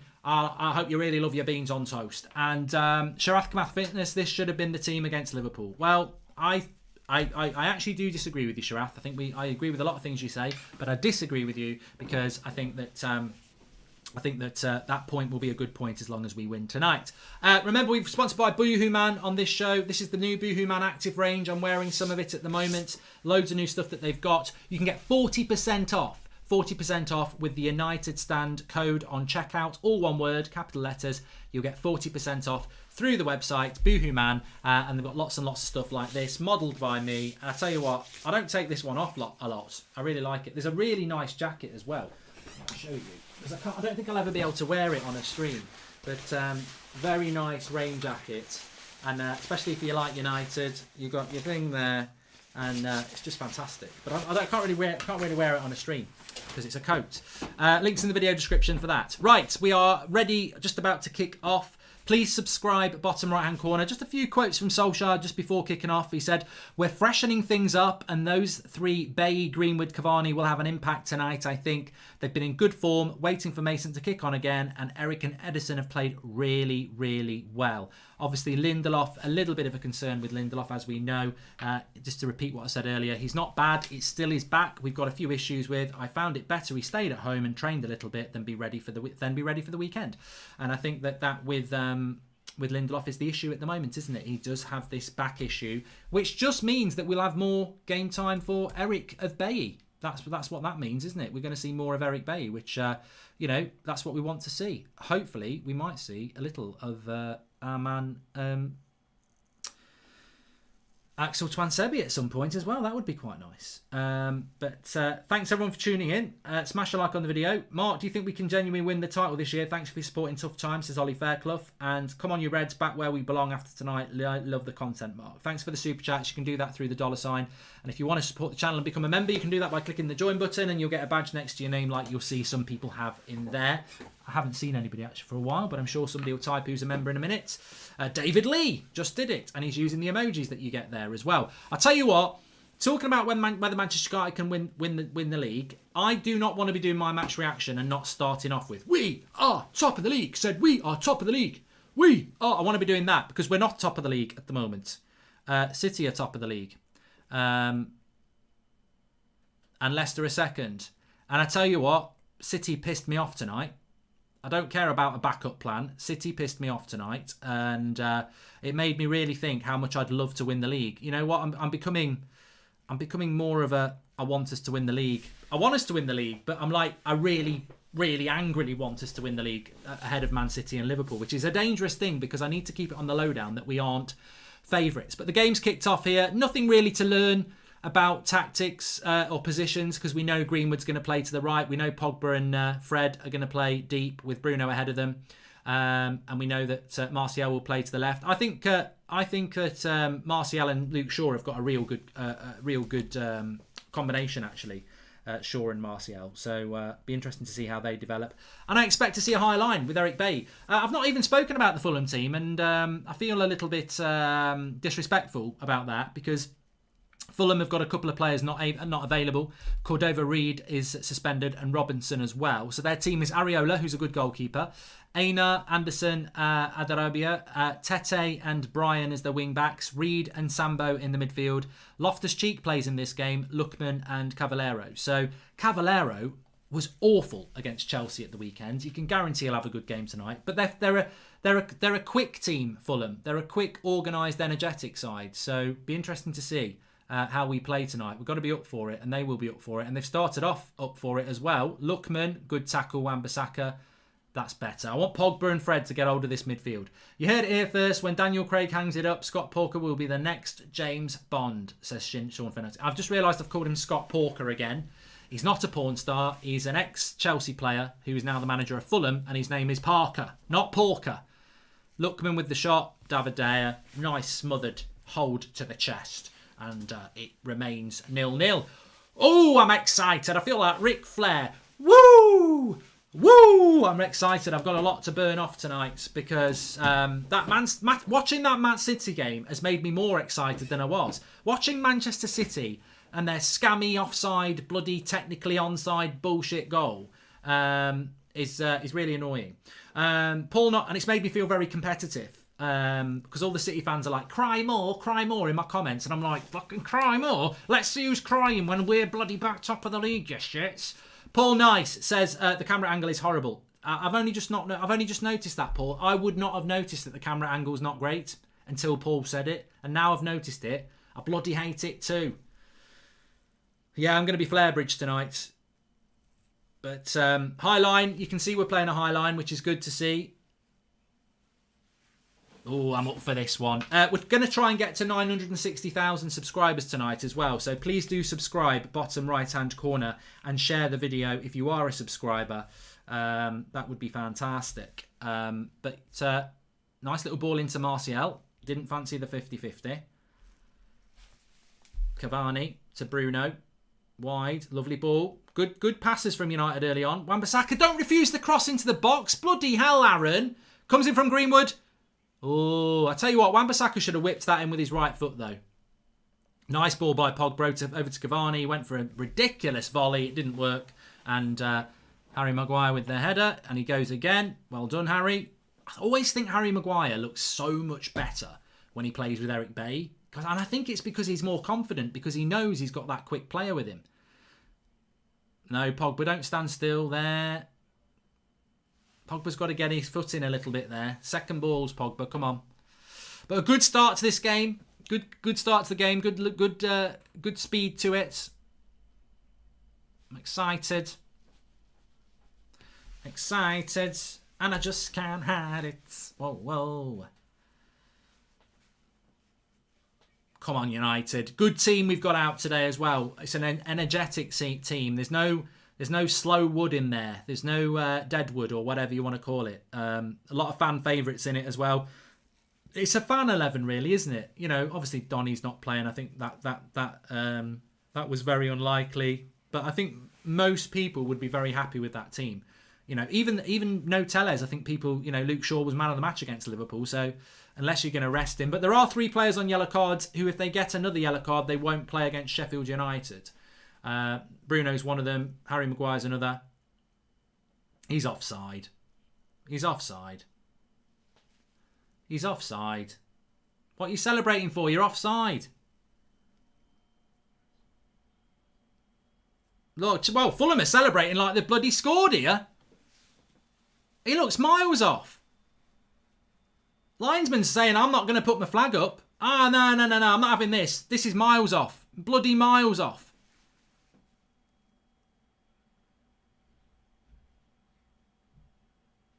Oh, it's Wan-Bissaka. It's bloody Wan-Bissaka. He's got no positional sense. He's a bloody prat, Wan-Bissaka. The line that Maguire and Bailly have got is fine. And Pogba. It's bloody Wan-Bissaka. I think Wan-Bissaka's played him on. Oh, my life.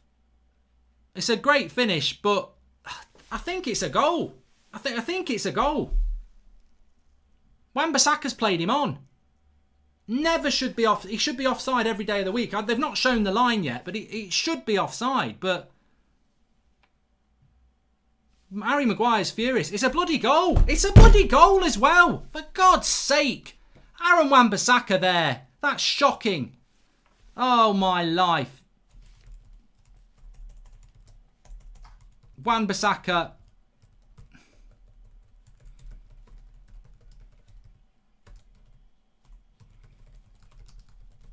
That's him. He's looking across the line. He's cost us a goal. It's a shit goal to concede as well. It's one of those where the whole defence have played the defensive... offside's always something you're going to get criticised for. But the reality is, offside can work very, very well. But he's looking right across that defensive line there. And it's such a crappy goal to concede. Really is. At this level, to be giving up a 1-0 lead. Poor. And you've got to look at Wan-Bissaka's positional sense. He's made a really good block in the first few minutes. He's looking right down that line And he even puts his bloody hand up. It's just... when they should make a video when offsides go wrong. Because that is just not acceptable. It really isn't.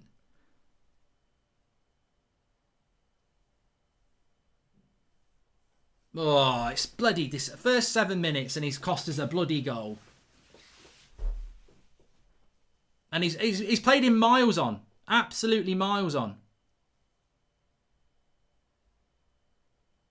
Good finish by Lookman, but Ollie's there, looks offside to me. I think we all thought it was offside. You can't blame Pogba, you can't blame Bay, you can't blame Shaw, and you can't blame Maguire. They're all playing a good line. It's just Wan-Bissaka who's nowhere near it. It's gone and wandered. It's inexcusable. You're not part of the play, and then you keep everyone onside. Why aren't they tracking back anyway? They know the line. Its man doesn't put his flag up till play's finished. Embarrassing, says Keenan. We've not lost this game yet. There's plenty of time yet, but we're just going to have to do it the hard way again. Good work by Cavani. Is it wide to Luke Shaw? Luke Shaw. Mainly, the thing is, though, I remember that super chat that we had at the start where somebody said if you go 1-0 behind, you're going to score. Robert McCormack says, don't want to mention Bay ball watching. Robert, you can mention who you bloody like. You've done a super chat. If we want to start going for, blaming other players, that's absolutely fine. But I think when somebody's glaringly at fault, is it really worthwhile going after Pogba for not tracking the run or Bay ball watching? The reality is, Aaron Wan-Bissaka has just made a stupid error that if he just kept the line and his only job is to keep the line, then it's not offside, is it? But it's happened. We've got to deal with it. We've got to get our heads up. We've got 82 minutes to get back into it, but we've given him a 1-0 start. It's disappointing. Disappointing. Can Donnie play right back? Asking for a friend. Says Santiago. Here's Fred in the box. Hey, come on! Hey, Pete, come on! That's a bloody penalty if I've ever seen one.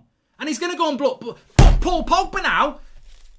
Get back in the box. Get back in your bar. Who's the referee as well? Martin Atkinson. About as useful as a hairbrush to Bruce Willis. You crap, mate. You bloody crap. This is a penalty. Oh, it's blatant. It's bloody blatant. Get it on VAR. Get on VAR. That's a penalty. Bloody blatant penalty. Kicks his foot away from him. It's a total penalty. You've got to go back. Get back. Get back. That is a penalty. How is that not a penalty? How is that not a penalty? Bloody joke. Disgrace. It's a clear and obvious error. How can you not give a penalty for that? It's the most blatant penalty I've ever seen. How has VAR not taken him back and said, oh, just get out. Get out. I don't care whether you're a rival fan or not. You know that's got to be reviewed by VAR. They've got to at least get him to have a look at it.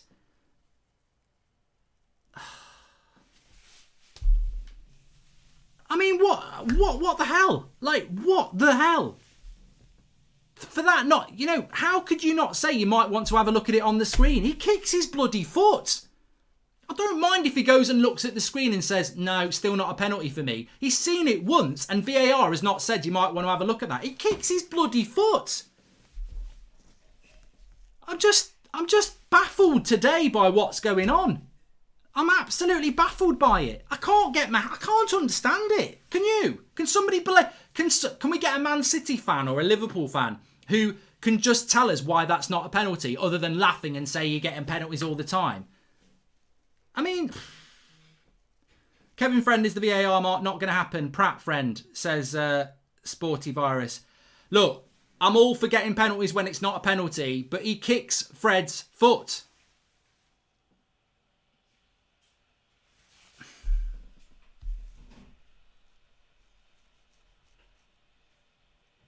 And the best thing about it is Pogba goes and gets booked straight afterwards. We should have had a penalty and it shouldn't have been a bloody yellow card. Just a joke. And you know what? I blame VAR more than I blame Twatkinson. He's always been a Pratkinson. Pratkinson, I call him. But the reality is, VAR should be in his ear. Mate, you might want to have a look at that. I mean, look, anywhere. What annoys me about those is, anywhere on the pitch, that's a foul. Because he kicks the player. But because it's in the box, oh, I think you've had too many penalties recently. I'm not going to give you one out of fairness. How's that fair? It's a bloody penalty.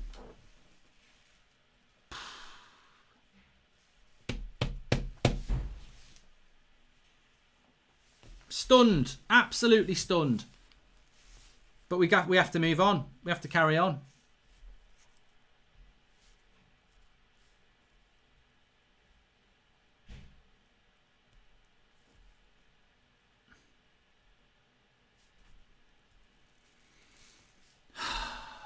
Commentator on my game said Kevin Ford is in the VAR room. You can't write this, says Carrie Moore.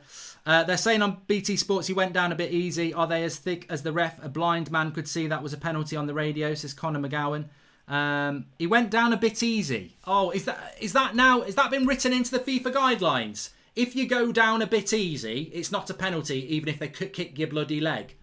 What do they want you to do now? Break your leg and carry on, just in case you went down a bit easy. Ooh, I've chopped my leg off. I went down a bit easy. He kicks his bloody leg. I don't care if he goes down a bit easy. He kicks his bloody leg. It's clever play by Fred to get your body in the way. It's been happening for 50 years. Shambone. It's rubbish. It's a shambles. It's a bloody shambles.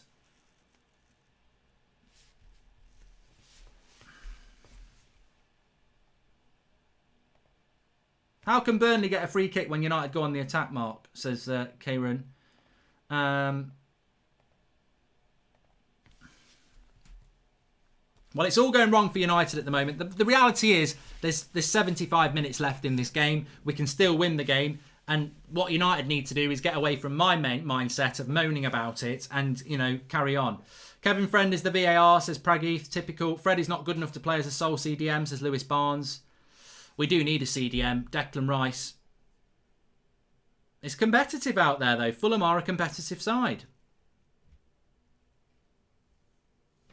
It's a very equal game at the moment. We need Rashford's pace in this game. We got nothing going on, says Ali. Cavani's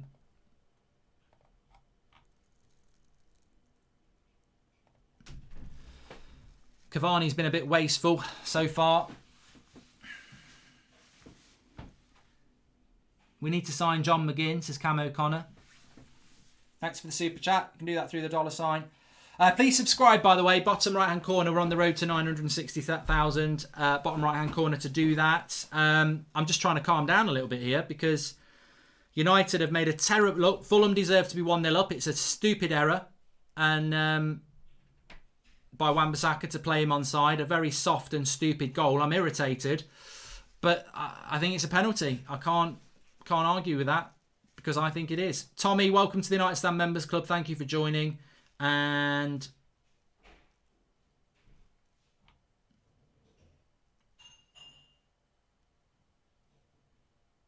Brio says a clear and obvious error doesn't mean anything. It's based on opinion. Well, we just got to put it behind us now. If you get your leg kicked out from under you, you're gonna go down. It's physics, says Emily Derry. If you get your leg kicked, it's a penalty, Emily, as well. He doesn't touch the ball, he kicks the player. That's illegal. Sure, we need a strong CDM, says Shannon Sharp.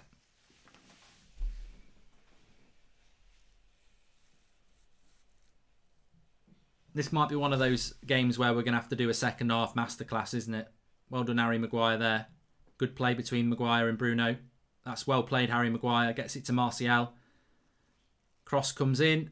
See, I like Martial because he does look to put the crosses in. He's much better than Greenwood and Martial. Greenwood and Rashford. He does look to get the cross in. Come on, United. Come on. 16 minutes gone. 1-0 down. Rotate the ball about. Luke Shaw with the cross. Oh, Cavani. Well, that's a lovely cross from Luke Shaw. Thought Cavani might have been on the end of that. Good cross by Luke Shaw. Cavani would have been offside. But I think we've got a corner out of it anyway. Come on, Harry. Get your head on it. Career mode rules. Front post, bang. Come on.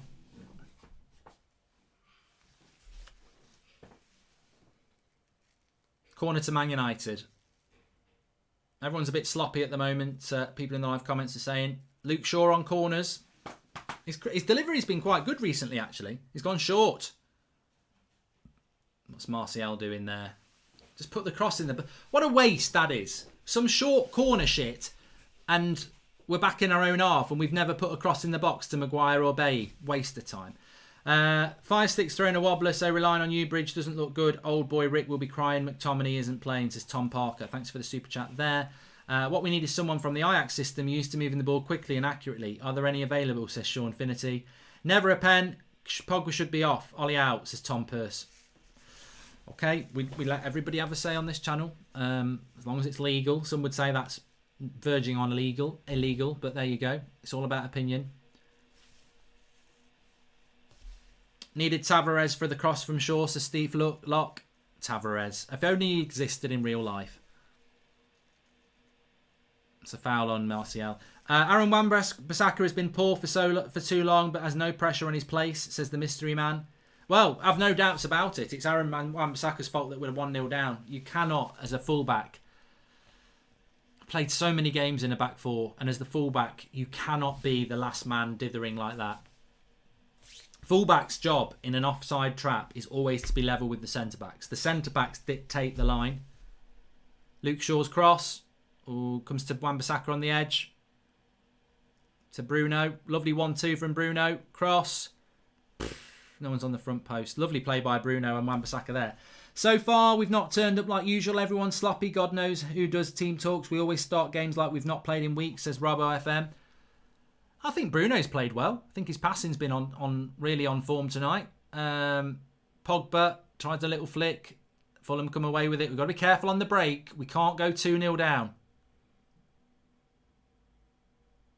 Lookman up against Bay here on the left-hand side. Good tackle, Eric Bay. I mean, basically what we've done in this game is we've given the opposition a 1-0 lead because they've scored so early in the game. And in the Premier League, you can't be giving teams a 1-0 lead. You know, you need to score. These are the sort of games you need to be scoring first yourself. And we've been making it hard on ourselves for a very long time. I was talking about this before the start of the game. You know, think about Southampton away, 2-0 down at half-time. West Ham away, 1-0 down at half-time.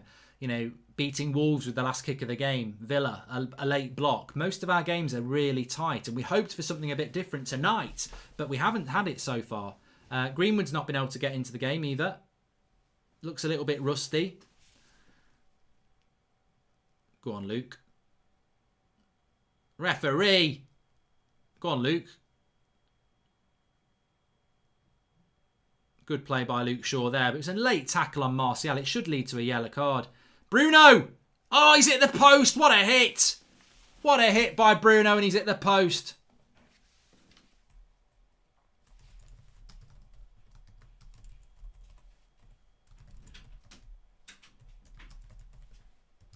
Cavani! 1-1. Get in. Get in. Get in. Bruno, I think, gets the assist. Bloody get in. 1-1. Manchester United back in it. Sit down. Sit down, you bloody cottaging shit. Cottagers. Sorry, cottaging means sexual activity in a lavatory. I'm not talking about that. It is their nickname, cottagers. I'm not saying they're cottaging. It's 1-1. Bruno hits the post. The follow-up. Good header by Martial. Fred. Bruno. Cross comes in from Bruno. It won't be an assist for Bruno, I don't think. But Bruno. Brilliant by Bruno. And it's 1-1. Cavani levels it. Get in, you shits. We need that goal. We need that goal. We need that goal. That's a quick reaction to going 1-0 down. That's good. That's very good. And it's Areola who makes a bit of a mistake like he did against Chelsea as well. Is his name Areola? That sounds like something sexual as well. I'm sure his name is Areola. Anyway, we've gone a bit sexual unintentionally, but it felt a bit exciting, that goal. We needed that goal very quickly. Tavares! Oh, sorry, Cavani, says Steve Locke. If you know, you know. But yeah, we've got 1-1. That's the main thing. The main thing is 1-1. And what a hit by Bruno just before that, hitting the post as well. Lovely play down the... We've done really well down the left-hand side as well. Bruno! Oh, he's on fire tonight. Bruno's on fire tonight. Another good save by the keeper. The camera angle is criminal, says Paul Not Nice. But Bruno's on fire here. Another good shot and another save by the keeper. Bruno on fire so far.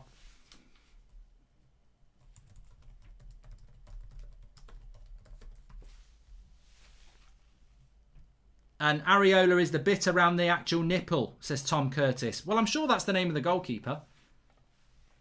Areola, yeah. I wasn't being rude, I was being right. Cross comes in, headed away. There is to everyone who slated Bruno, says Laurie Holler. Oh, just haters. Shut up. He's absolutely the best player we've got in that team. Without a shadow. Real talk, the past wins we've papered over the cracks from this manager. Example, Burnley game, barely win, defected shot. We never control games. Why? Because we don't use players like Van Der Beek and control. Ollie out, says Leo Man United. That's a little bit, looks a bit silly now. Bruno Bridge says aspiring tenor. Thanks for the super chats. And Manchester United 1-1. Hi Mark, keep up the great work, says Joe. I'm just really pleased that we've got that equaliser quite quick. We've only had 23 minutes and we're 1-1. You know, when you concede a dodgy, sloppy goal, to get back level quickly is really important. And Bruno looks bang up for it at the moment. Bang up for it. I told you. Told you.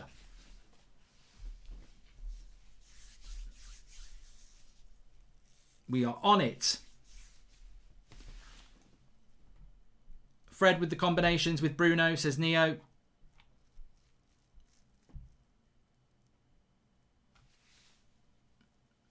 Cavani with the goal. We need a right back, says Sean Negative Turner. Aaron Wan-Bissaka a little needs to kick up the arse.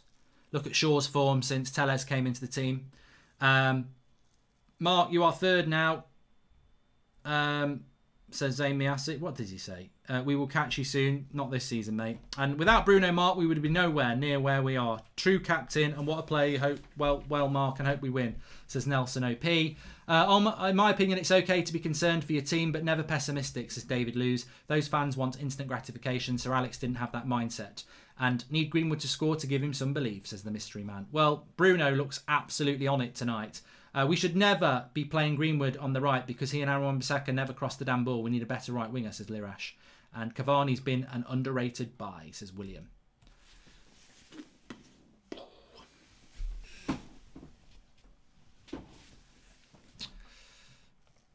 Penandez only turns up against relegation side, says Joey Jeff. I'd love to know what team you support, Joey Jeff. Please tell us. So impressed with Luke Shaw at the moment. Unbelievable, says Joshua O'Connor. Yeah, he is. He's very good. I've always been a big fan of his as well, as people will know.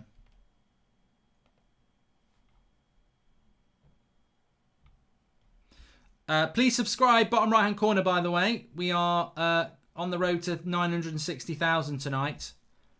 United on the attack here.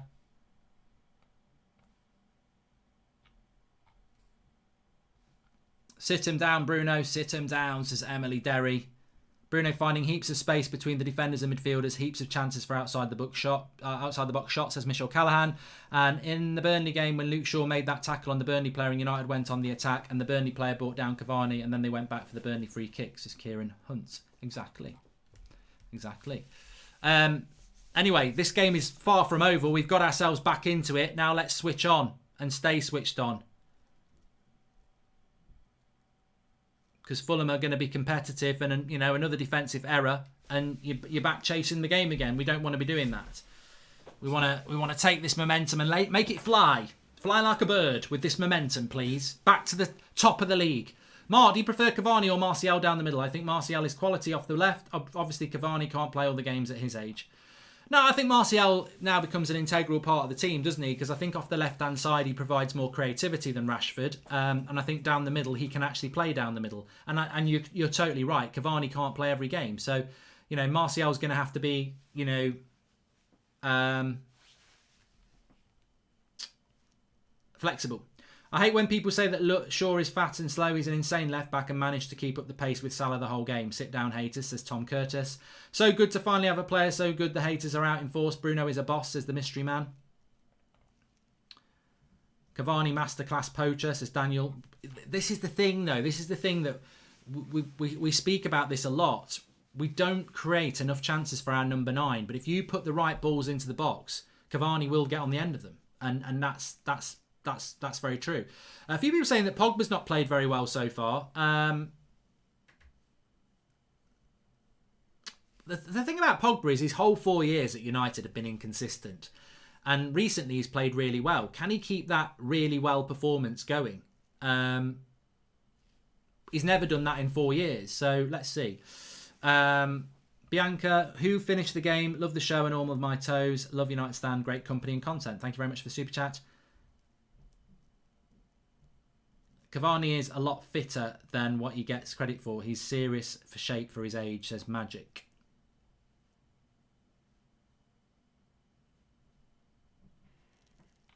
Good tackle by Fred.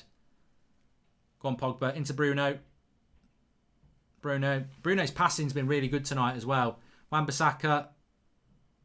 It's not a bad cross. Martial with the header. Corner ball. Better cross by Wan-Bissaka there. If Chelsea get to Shell, can they do well? Says Eric. I'm not reading your second name because it says erection. I'm not really bothered about Chelsea. It doesn't look like they're going to sack Lampard anytime soon.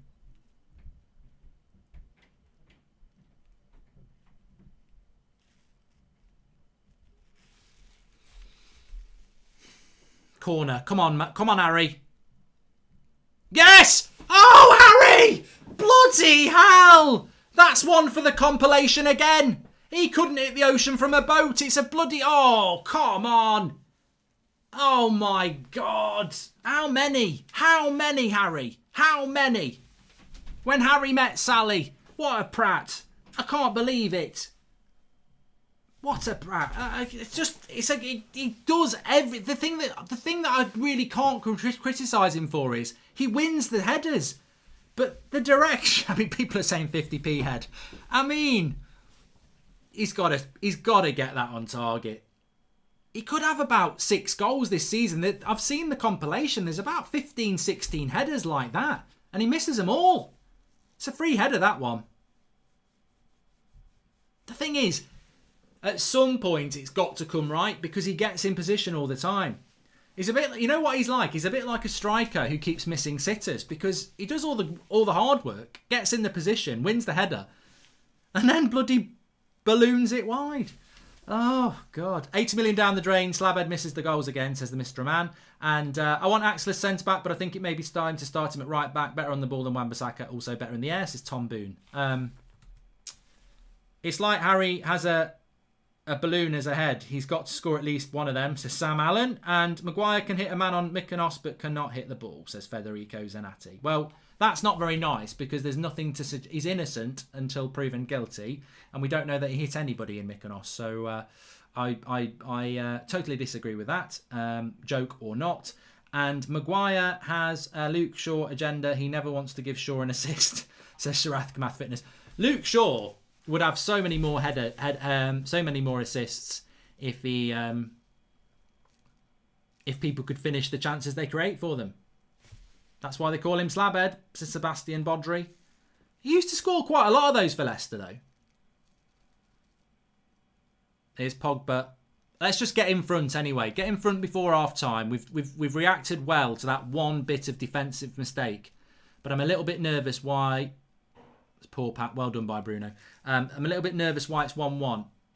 Harry's head is like a turkey's arse. No, that's not what it says. I've added that on. Alec Martin said Harry's head is like Lukaku's touch. I don't know why I read it as turkey's arse. He's got a head like a turkey's arse. These are the only teams Bruno shows up against. I've just got a picture of a turkey's arse heading the ball now. You know, and I don't mean a live turkey. I mean one of those Christmas turkeys that's been plucked. Like a frozen turkey. He's got a head like a frozen turkey's arse. Bruno, let it go.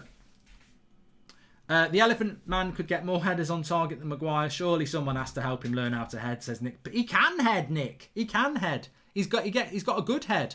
But it's just going through a bad run. Imagine Ramos in our team and he'd be having the chances Maguire get. He'd have at least 5 or 10 goals, says Ninja Smurf United. Yeah. Well, look, I'm happy. To be honest, we're having a bit of banter because I'm just happy that we're back in the game. Ollie doesn't look totally happy, though. What's the matter, Ollie? Well, I'm not happy with Annie. I don't know what slabhead means, and at this point, I'm too afraid to ask, says Red Baron. Well, I think it's just like, a slab of concrete. He's got a head like a slab of concrete, which is a compliment, really, because it means he's got a hard header. But just not on target. All that scaffolding at the side of the pitch, and they've strapped the camera to the linesman's shin, says Mark Dobby. Maguire's head must be the same shape as with Werner's boots, says Charlie W. Okay, they're all coming in now.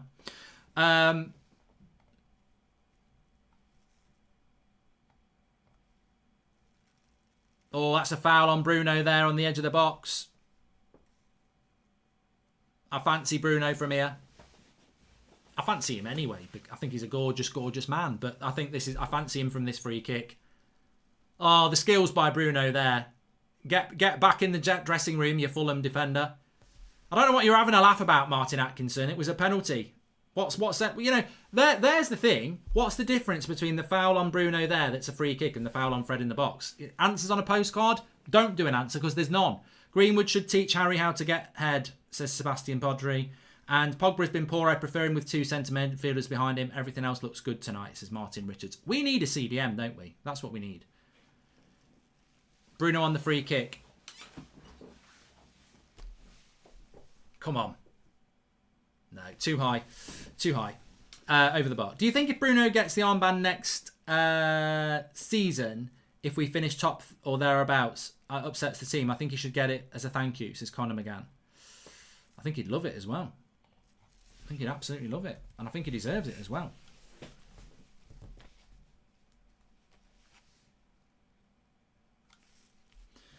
Please subscribe, bottom right hand corner. We're trying to get up to 960,000 tonight. I can tell you we are 80 subscribers away. So bottom right hand corner, please subscribe. Help us get to 960,000, 80 away. Bottom right hand corner to subscribe. Strong work by Eric Bay. Brilliant work by Eric Bay. I tell you what, Bruno's passing tonight. Ricky can't moan about that. It's been brilliant. And that's surely a foul on Greenwood. Why didn't he give the foul on Greenwood before that? Oh, he's a bad ref. This is a foul on Greenwood. Now, that was the foul by number 5. And he plays it on. We get no advantage. And it's just nonsense. Absolute nonsense from Pratkinson again. Awful referee. Greenwood gets fouled. 10 minutes to half time. Your trim is dead. No one will sub to you, says Pro Tweed. Well, 960,000 already have. Sit down with your £2. And Pratkinson, laugh my arse off, says Karen. And that was a foul on Greenwood, says Kevin Shields. And we still haven't had the lad come back and tell us what team he supports. He was trying to goad us when we were 1-0 down. He's probably crying into his pillowcase. Bedtime because it's school online lessons tomorrow at 9. It's getting a bit tasty out there, Go on, put some tackles in on him. I want someone to put a proper tackle on one of these Fulham bitches.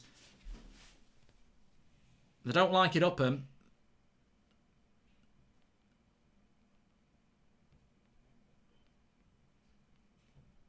Oh. Tete. Luke and Bruno. Idiots will say that that's a stamp by Bruno. It's definitely not.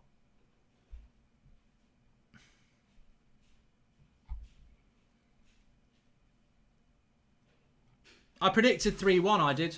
Yeah. I predicted 3-1, so it could still happen. Oh. Well, I'm very happy that we're back 1-1 after that shitty goal that we conceded, first of all. 10 subscribers away from 960,000. Please subscribe, bottom right-hand corner. Remember, second half, you can do your player ratings through the website, which will feed into the match reaction. And we've got Flex KG, Alex, Jay, and Kev on the fan forum, of course, after my match reaction. Lots of discussion. Will we be top of the league tonight? Oh, God. I think there was an offside that time on Cavallero.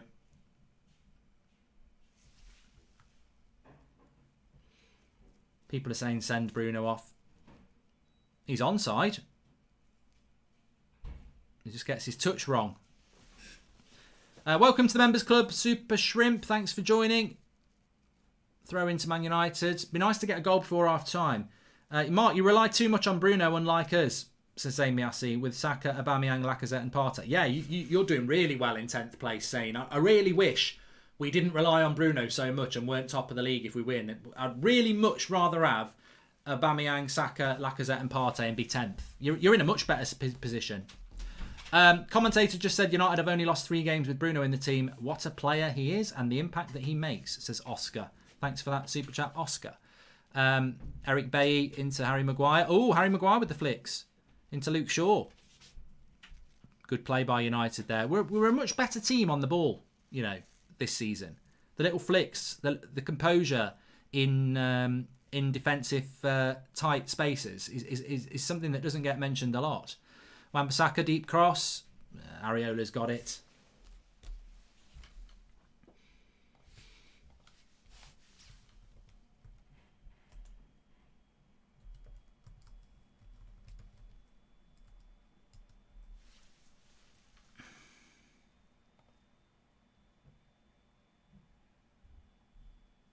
Areola is a circular disc of roughened, pigmented skin surrounding the nipple. So when Areola makes a mistake, he actually is a bit of a tit, because that's what an areola is. I don't need to know these things before we score the second goal. It causes the nipple to become firm and erect upon tactile stimulation. Tactile or knowledgeable stimulation. This facilitates sucking. The areola sucks and is a bit of a tit. The areola also contains glands to provide lubrication for the nipple during nursing. So areola is the bit around the nipple, so it's a bit of a tit, and it facilitates sucking. There you go. The things you learn on the United Stand. If you're getting online learning from school, you're getting a bit of biology and football. Martial, good play.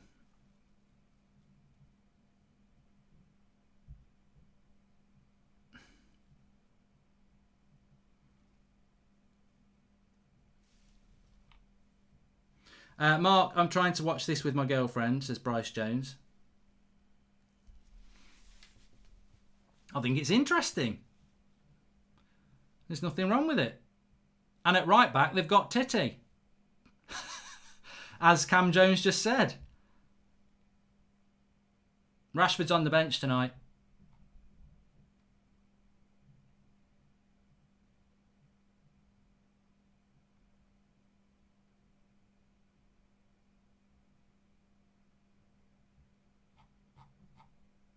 It's snowing somewhere.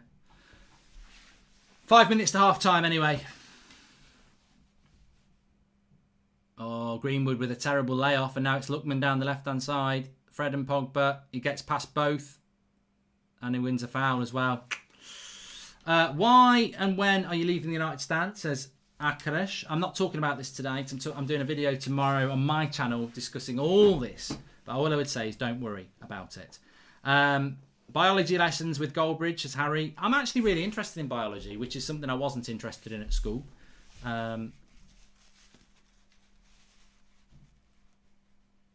Ali says Mark really thinks United will win the league. No, he doesn't. Stop putting words in my mouth. I haven't said we're going to win the league at all. No, I've never said we're going to win the league. So you obviously don't listen to the show. I want us to win the league and I want us to stay in a title race as long as possible. But I don't think we're favourites by a long way. I think City and Liverpool are. Anyway, we move. I just fed my dog, says Adrian Alcantara. Is that leading somewhere or? Should we phone the RSPCA? Areola Bridge, says Fred Corrier. Yeah, it probably works better with me. Tit Bridge.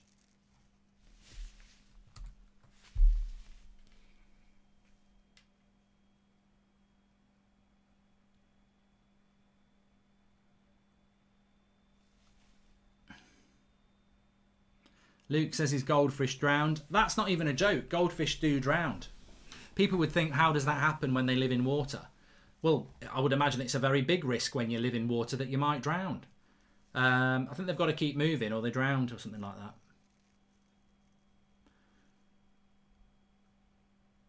Fred, come on, United. Let's get. I'm acting like we're winning this game comfortably. We're not. We're 1-1. Wan-Bissaka's hurting my eyes, says Liam Jordan. See, Fulham are starting to dig in a little bit now. A little bit frustrating. Who's your favourite United player of all time, says Samuel Hill? Probably Roy Keane. He ate it from the bowl and he enjoyed it, says Adrian. Good. Good. And hi, Mark. Love the show. The Flex and KG show brought up Sancho. Do you think United will be back in for him? Martial with the header over the bar. United forever. Yeah, I do think we'll go back in for Jadon Sancho. I think it's very obvious that we will do that, to be honest with you. I think he is definitely a player. I've said it before. For me, it's a bit of a dick measuring competition between United and Dortmund that sort of transcended the actual need for the player. We do need a right winger, but do we need to blow all our budget on a right winger when we need a centre-back and a CDM as well? But I think we will go back in for him, yeah. Definitely. Remember, we're sponsored by the Boohoo Man clothing line today, and they've got a brand new active range, which is what I'm wearing, which is why I've zoomed in. Very nice top. This you can get yours, and you can get 40% off using the code United Stand. Links in the video description. United Stand, all one word, on checkout, and you can get 40% off. They've got loads and loads of stuff. This I would wear this on the show, as I said. Really nice jackets, but I'd look an idiot wearing a coat inside. But loads of stuff on their active range. Check it out and you get 40% off. We're a couple of minutes away from half time here, and I feel that we're in control of the game, but we're not doing enough, really. We're not winning this game, which is what we need to do. And I think Fulham would be very, very happy with a point. And at this moment in time,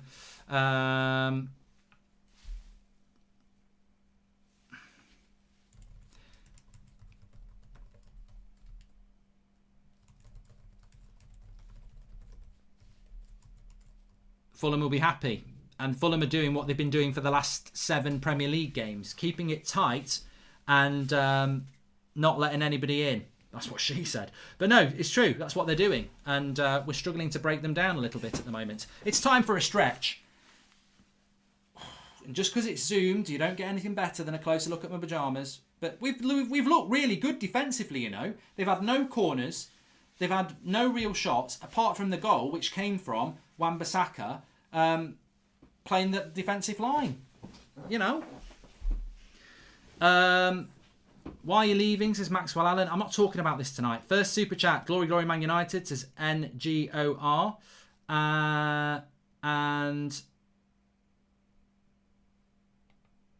Yazin says, hi Mark, what do I make of Greenwood's situation? And can you please say Yazin and Salah, you prat?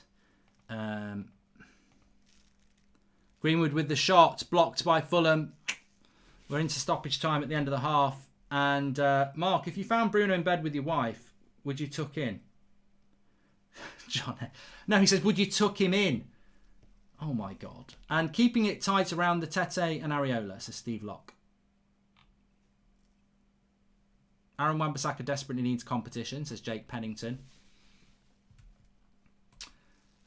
Please subscribe, bottom right hand corner. We were very close to 960,000. I'll just check that. It looks like we're going to go in at half time 1-1. It's not updated. Mine still says we're 20 subscribers away from 960,000. I don't think that's updated. But if you haven't subscribed, please subscribe, bottom right hand corner. We're terrible to watch, says DK. I don't think we've been that bad. I think we've dominated the ball. I think we've defended well. I just think it's been typical of Fulham that they've got something to hold on to because we gave them that bloody goal. Love the humour show and content. Big up to you, Mark. What would you think about Matic to CDM, Pogba and Bruno box to box? I think to be fair, I think our best lineup is the team that has Matic in it as a CDM. But I just don't think we don't do that enough, do we? We don't see that happening enough, and that's a shame, really.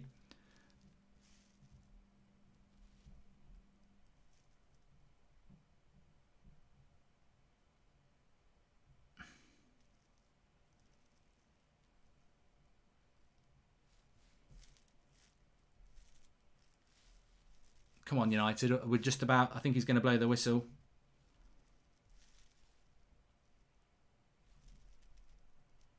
Come on.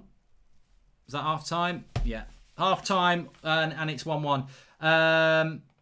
Just a super chat here. Is anyone else annoyed at Wan-Bissaka's parents for not calling him Obi? Says the watcher beneath. I wondered what you were going to be on about there. I really did. Anyway, half time. Let me stop the clock. Welcome to the Members Club Hush X. So the story of the half, as I stop the clock, if I can find the clock, grab the clock and stop it. Stop the clock. Stop the clock. Can't stop the clock. Well, I used to be on a FIFA game years ago. Anyway, that was a brilliant game. I loved it. I think it was the one that had the jam on as well. Anyway, 1-1 at half time. Manchester United against Fulham. I mean, look, to be honest with you, Bruno's looked fantastic. Hit the post. We scored straight after. Another shot that Areola saved really, really well. The goal that we concede early on is a goal that comes from Wan-Bissaka's positional incompetence. He's played him onside. It's bloody ridiculous. We go 1-0 down, but we get back to 1-1 with about half of the half left. And we've been unable to capitalise on that momentum of the equaliser. I think second half, I'll say it now, take Greenwood off and get Rashford on. We need to win this game. It's not a cup game. It's not a bloody second leg. It's a game we need to win to go back top of the league. If we didn't win this game, it's one of those games you'd look back at the end of the season and say that's 2 points dropped. Fulham have done nothing. They've done nothing. They've been competitive. They've been well organised, but they've created nothing. So we've got to win that game. And look, Rashford's on the bench. That means he's available. Get Rashford on for Greenwood. Let's go and win this bloody game. Because to me, Greenwood doesn't look anywhere near his best at the moment. And look, of course, we want to give him minutes and we want to get him to his best because he's a fantastic player. But we can't carry players who aren't on it. And to me, that right-hand side is not giving us any balance. Greenwood and Wan-Bissaka don't work. Get Rashford on. Did Tete and Areola give you Greenwood? Says Robert McCormack. I hope you hadn't thought that one through. Mason Mount or Havertz? Says Maxwell Allen. Mount. We were playing against the heavy breeze in the first half. Big chances of us putting a blitz on now, says Mark. Really? Greenwood and Wan-Bissaka are dead, says AZ. And finally, some good deliveries into the box from Aaron Wan-Bissaka, though, says Sem. Aaron Wan-Bissaka needs competition, says Nitan. So yeah, I would do it at half time. And Ollie doesn't do substitutions at half time normally, but I would get Marcus Rashford on because the thing is, we need to win that game. And what worries me the most is Fulham have done nothing in that game. And if they were to get another goal and go 2-1 up, I think we'd make it very difficult for ourselves. The priority is to get back 3-1, to get back in front, to get in front ASAP. And I think to do that, get Marcus Rashford on the pitch. I don't know what everybody else thinks about that. Flex, can you hear me? Yeah, I can hear you, man. Good. What's your thoughts on that first half, mate? It's so annoying to concede that goal. It's so annoying to concede that goal. I think it's so poor from Wan-Bissaka. He's had a really bad half. I was, being nice by saying he hasn't been great. He's been really bad for me. And I like the mentality shown though. You give the onus to Fulham to hold on to something. Do you know what I'm saying? So we got lucky. Good response though. I think Bruno's looked in the mood for it, he's been good, which is good. He's been good. I want to see both of our wide players involved more as well. I hear what you're saying about Mason Greenwood. He's just, you look at Martial and you think he's got more in him to produce something, but I'm looking at Mason and he just doesn't. I just said there I'd take him off because we need to win the game. I mean, I love Mason Greenwood and I totally agree that he needs games to get better, but we need to win this game. So I would take him off and get Rashford on. Yeah, I would. I mean, it's not, you don't want to ruin his confidence, but also, like you said, we've got a game to win here. And we need to sort our shit out. So, yeah, I don't think he's been involved a lot. I think Pogba and Fred have, Fulham have just sat back after that goal and then we got hold of the ball and done what we need to do. So Pogba and Fred have done their thing, although Pogba's got gears to go up. Cavani's been bright, trying to, his work rate off the ball is always good. Good finish from him as well, being alert in the box too. I just think we need more of the same, but I do think we need to make that change. I do. It's not even on both wings. We're not exactly getting Martial running at his fullback, and certainly not Mason Greenwood. So there's a lot of people saying we're boring to watch, this, that, and the other. I do disagree with that. I think we've played well. I just think from 1-1, it's just been a bit. We're not, Fulham are a bit. Fulham have done nothing apart from that goal. They've done nothing. We've defended really well. We've played with the high line. We've got most of the ball.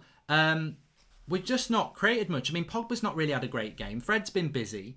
Bruno, I think, has been really good. Cavani, if you put the ball in the box, will be good. But you're right. I think Luke Shaw's played well again. Wan-Bissaka not much so. Maguire and Bailly have looked solid. We're just not really causing Fulham enough problems. And I think, I don't know whether people are saying it in the live comments. Welcome to the Members Club, Hush X, Connor Tickle and Joe Green. And thanks for the super chat. Vatsal says we need to capitalise on these fixtures before we start playing Europa. Exactly. And Iron John says Wan-Bissaka has been playing like a man who knows his place isn't under threat. But I just think that on Mason Greenwood, I think he's still suffering from the England issue, says Buster Nut, and his friend who committed suicide as well. Remember, these are all difficult things for a young lad, and living in lockdown as a young lad as well. It's very restrictive. I get all those things. And I don't think either me or you, Flex, are saying take him off because we don't think he's a great talent, because we do.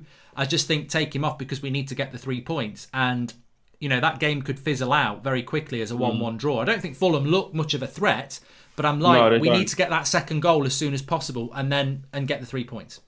Yeah, absolutely. I think that's what it's down to. We've got to do it because we need to win. It's as simple as that. We need to win. And I like the response, but we do need to be a bit more potent up front. Do you know what I mean? I don't want us to be accused, or definitely I don't want us to let this game drift by. It was great to get back to 1-1, but you were saying on the watch along, you kind of forget you're not winning. You know what I mean? We need to get this job done here, and we don't look like conceding. I did say that they had Lookman and Wan-Bissaka would have to be on his game, and there was another time when I think it was Cavallero got in down that side. Wan-Bissaka playing him on side again. He needs to buck his ideas up. Wan-Bissaka. Yeah. I think he's been the weak link in that back four. Luke Shaw's been brilliant again. He's just maintaining his performance level so high, which is so good to see after some of the crap that people talk about him. He really is. Well, it's interesting because they're just showing it on the TV now, and I was talking about this. Look at that line there. As a right back, you've got to stick with your centre backs. Look at Bailly and Maguire. They're hardly even looking at each other, and Bailly's just monitoring Maguire. Maguire's leading the offside trap here. Bailly's looking at Maguire. Maguire is running that offside trap. Now, Wan-Bissaka is ball watching, and he's not watching the line.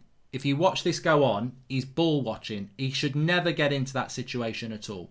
My brothers are Liverpool and Chelsea fans. They believe we are where we are because of Bruno, says Kanishka. Aaron Wan-Bissaka needs a backup, says Troy FX. And Greenwood hasn't been great, but why aren't you calling for Martial to come off? He's been just as bad, if not worse. He needs a rest. I disagree. I think Anthony Martial, I've already said this, I don't get involved in the Anthony Martial debate now because you can dislike him or you can like him. I don't think he's had a bad game at all. I just think people who don't like him see that he doesn't have a good game because they don't like him. I don't think he's had a bad game at all. I'd take Greenwood off. But what's your thoughts on that, Flex? What, taking off Greenwood? Apparently Martial's been shit. Oh, that's what I mean. Nah, he hasn't been shit. He hasn't been great though. That's why I was talking about both wings. I think we're giving Martial the rub of the green because we know he's got more in him and he's proved it before. I think if Martial didn't have the reputation that if Martial had the reputation that Greenwood had in terms of not much experience, etc., I think we'd probably say the same thing. I don't think he's been great. He hasn't been shit, but I think both wingers haven't been great. Do you know what I mean? So I would make the change though, because look, Martial's definitely got more gears to go up, and it's just not happening for Mason Green right now. He's just not involved in the games enough right now, much. I love the kid. I think he's brilliant, but he's just not there yet, and we've got to be patient. And I think there's real reminders of why we need to be patient. There's a clip of Ricky that's going live. I will come back here when we've got a new manager. Wan-Bissaka will not be in this team. Harry Maguire will not be in this team. It's cost 130 million. When he's on the ball, Wan-Bissaka is like a fish riding a bike. He's like a fish riding a bike. He can't pass it. Listen, let me ask you this. Let me ask you this. No, I can't hear anything. Is he blaming Bailly? Everyone else will let it know. He's talking about Wan-Bissaka. It's Ricky. And then Ricky's got clips I didn't even know he did. He's rubbish. He's like a fish riding a bike. Ricky. Listen, Ricky said that to me probably about 4 or 5 games into when Wan-Bissaka got here. He said Ashley Young's way better than Wan-Bissaka. And people did laugh at Ricky. I've always said with Wan-Bissaka, for me, he does look great. I did want to get him, but on the ball, I think he leaves a lot to be desired for. I think he's great in one-on-one situations, but positionally, we've seen a lot of naivety from him. I know Ricky. It's interesting. I mean, you'll have to. I'm glad we've shown that clip because you can ask Ricky about that in his watch along, in his match reaction, because I'd never seen that clip before. I've just seen something on Twitter that Rio Ferdinand is blaming the centre backs and saying that Eric Bailly should track the run. Look, I'm not going to compete with Rio Ferdinand as a centre back. I've played at centre back, and it would be ridiculous of me to say anything against Rio Ferdinand, who's played for England and been one of the best centre backs. What I would say is, and 99% of people, when they saw that, are blaming Wan-Bissaka, because if Wan-Bissaka moves up, he's offside anyway. Eric Bailly maybe should track the run. I'm not going to say he shouldn't do, but the reality is, if Wan-Bissaka is doing his job, he's offside anyway. Aaron Wan-Bissaka plays him onside. We've seen the replay. Eric Bailly plays the offside rule. He jumps forward. Wan-Bissaka doesn't, and he plays him on. So look, maybe Eric Bailly should track the run, but Wan-Bissaka plays him on. Wan-Bissaka should be good enough to be further out there. So, yeah, I don't disagree that there's probably a little bit of blame for Eric Bailly, but for me, the primary culprit is Wan-Bissaka. And I do agree with a lot of people, Flex. We've seen the brilliance of Luke Shaw. We bought Tellez, one of the best left-backs in Europe. We bought him, and Luke Shaw's become one of the best left-backs in the country. Aaron Wan-Bissaka has... I mean, who is Aaron Wan-Bissaka's competition? I don't know. He doesn't have it. Yeah, just quickly, though, just to let you know, I was just listening to Rio Ferdinand there. He is saying that the centre-backs are at fault for that goal. Yeah. And when I was watching that replay with how they were dissecting it, there's actually a massive gap. There is a big gap. There is, and you know what? As much as Wan-Bissaka is the one playing him on, if you actually look, to be fair, Rio's got a point, because there is a huge gap between Maguire and Bailly for Lookman to run into. And how, like Rio says there, United centre-backs are at fault for the Fulham goal. How Bailly doesn't see that run is baffling. And that's coming from Rio, you know what I mean? A top draw centre-half. Yeah, I'm look. Exactly. Bailly was at fault as well, if we're being fair. I can't say anything different against a centre-back that's, won things for United, been one of England's best in the last 20 years. You can see it in the replay as well, actually. When I just saw the replay back there with them putting the lines on it and the directions of where Bailly is, he can see it. He is looking actually straight at it, to be fair.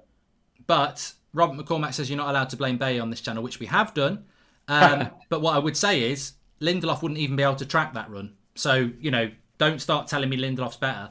That he's made his run from deep. Eric Bailly's pace probably should go with him. What I'm saying is, to totally put the blame on the centre-backs is obviously incorrect, because if Wan-Bissaka does his job, he would have been up. Well, whether Eric Bailly should track the run or not, if Wan-Bissaka's doing his job, the run would have been offside. We've seen the line. Yeah. Wan-Bissaka is dozing. He's asleep. He's the deepest defender. If he's level, your job as a fullback, is, especially on that side, is to be level with your centre-backs so that the offside trap is there, because the offside trap is dictated to by the centre-backs.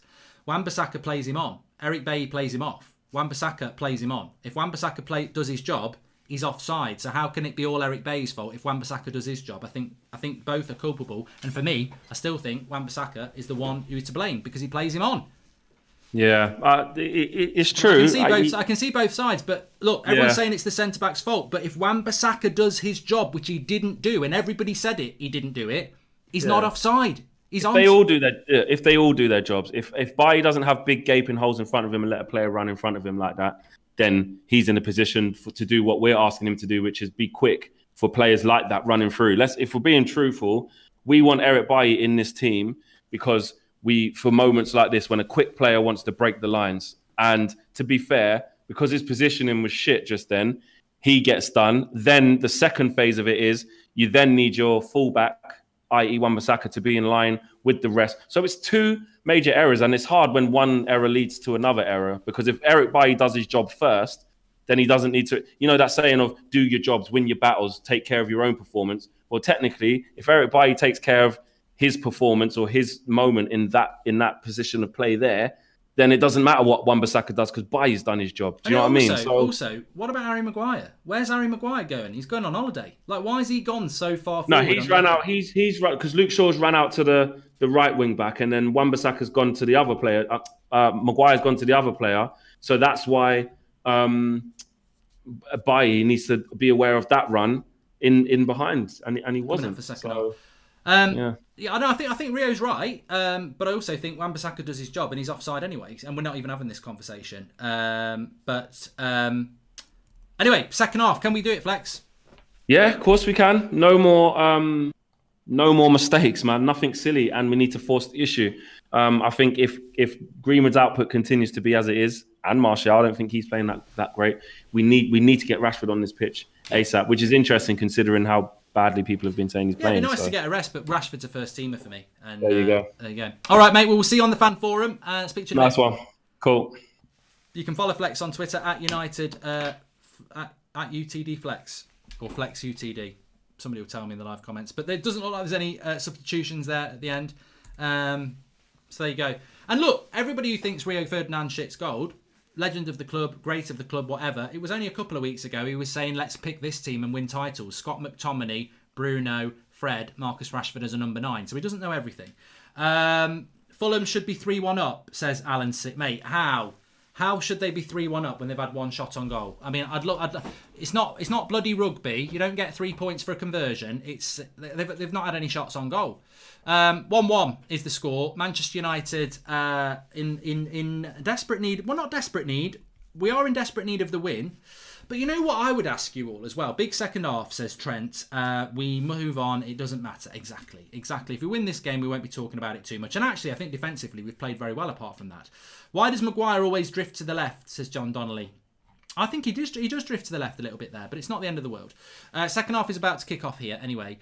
One thing I would say to you, we live football through, 95% of our support is not watching games. It's the thing that goes on between. It's looking at the league table. It's looking at future fixtures. Most of our support is not when United are playing. When you're watching United play, whether it's tonight's Villa, Wolves over Christmas, Everton's and Southampton's, Liverpool at the weekend, and then you watch Man City play or you watch Liverpool play, do you see a side that's going to win the title? Because it came into my mind when Flex was talking there. I think we are in a title race and we can hopefully stay in that title race. But when I look at us, I don't see a team like Man City. I don't see a team that's, title quality. I think we are where we are through amazing work and graft and, talent and organisation. But I still don't see a team that is really going to be contending for a title. But that's the challenge. We're in the position. I think over the next few weeks, if we keep playing like we've played over the last few weeks, at some point we're going to come up unstuck, and it could happen tonight. What we need to see in this next 45 minutes and over the next few weeks is a step up. We need to step up. We've got to start putting these teams away. We've got to start showing a little bit more fluidity, a little bit more, because we're in the position, and it would be a shame to give that position up by, not getting that rhythm going. So that's what I want to see this second half. Thanks everyone for tuning in, by the way. Please subscribe, bottom right hand corner, and we will have the player ratings going up. Well, you can vote on the player ratings in the second half. Luke Shaw, is he going to get a yellow card? It's a foul. No yellow card. If he'd got a yellow card for that, he would have missed the Sheffield United game. Izan, I've just said your name. There you go. Ref's a bit shit, says Alden. Yeah, he is. But we've got to be careful because Fulham haven't had any shots on goal at all, really, apart from the goal. That's a shot just wide. Actually, they did have a shot in the first half because it was straight at David De Gea, but they've not done much. Pogba's got to get up quicker there, mate.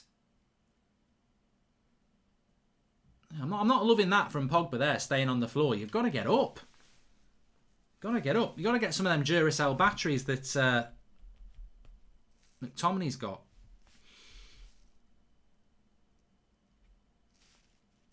Lovely ball by Bruno. Switches the play. He's having a good game, Bruno. Try and get Bruno on the ball, and I think we'll be all right tonight because he's on it tonight. Doesn't look tired at all. 45 minutes. I think we're in for a bit of a squeaky bum game here because even if we get in front 2-1, you want to be 3-1. You want to be out of sight. You want to be cruising in a game like this, but we've got to get in front before we can cruise. We need a bit of Tom in the second half. Bit of Tom Cruise. Bit of Tom Jones. Think I better dance now. But Sorry, that's just something I do. Well done, Luke Shaw. Again, keeps the ball all the time. His ball retention from Luke Shaw is fantastic. You can really trust him on the ball. Martial. A lot of players on Martial. Fred. Pogba, you're on a yellow card. Be careful. Brilliant tackle by Pogba. Bruno. Lovely. Bruno always knows he's got that ball to Wan-Bissaka.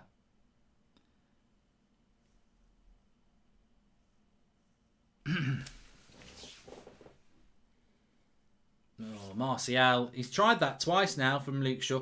Yeah, but you know what, Tony? It's all right moaning at Luke Shaw, but he does a lot of running. You can't just expect him to keep making those runs, to be fair.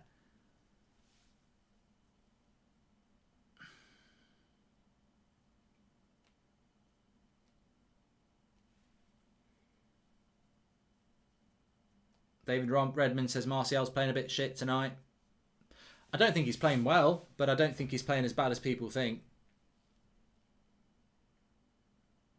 I'd like to see him get a goal.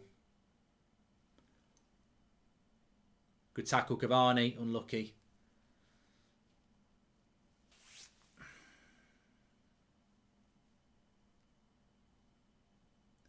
Greenwood's been quite quiet, hasn't he?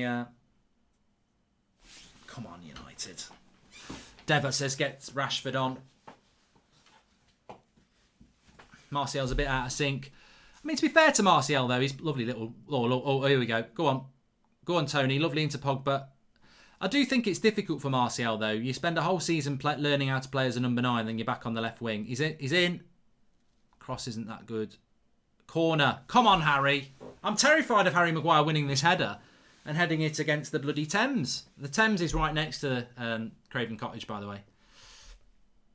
Which is why they're called the Cottagers.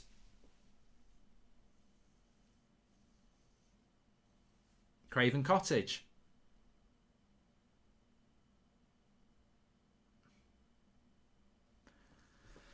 Cross coming in. I think, is it Luke Shaw on the corner again? Yeah. He puts a good corner in, and Harry Maguire wins it again and heads it over the bar. Not as easy, that one, for Maguire, I don't think. But the amount of headers he wins, no, that's not an. You can't expect him to score that. He does win it though.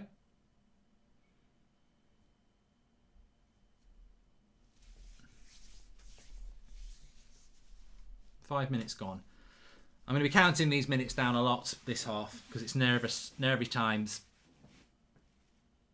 Oh my God. Get out, David. Well done. Sweeper keeper there. Maguire beating and a flick on there. Well done, Luke. Fred wins the throw-in. Well done. Yeah, Maguire beating and a head on and a flick on with Loftus-Cheek there, and it was down through the middle. And David De Gea, sweeper keeper. Very good.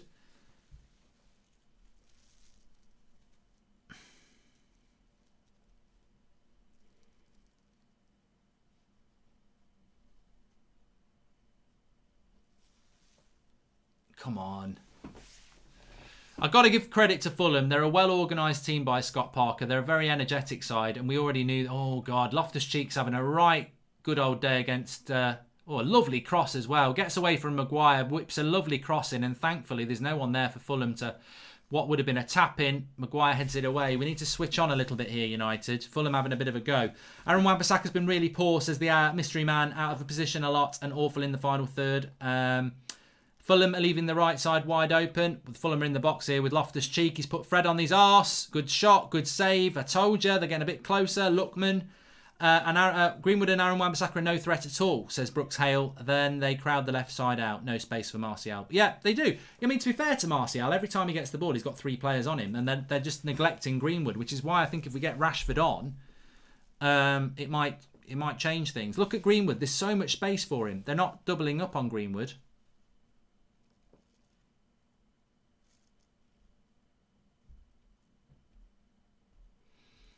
What sort of ball is that there? Who's it, that ball there? It's a shit ball. It's a bloody Wimbledon Stoke City ball.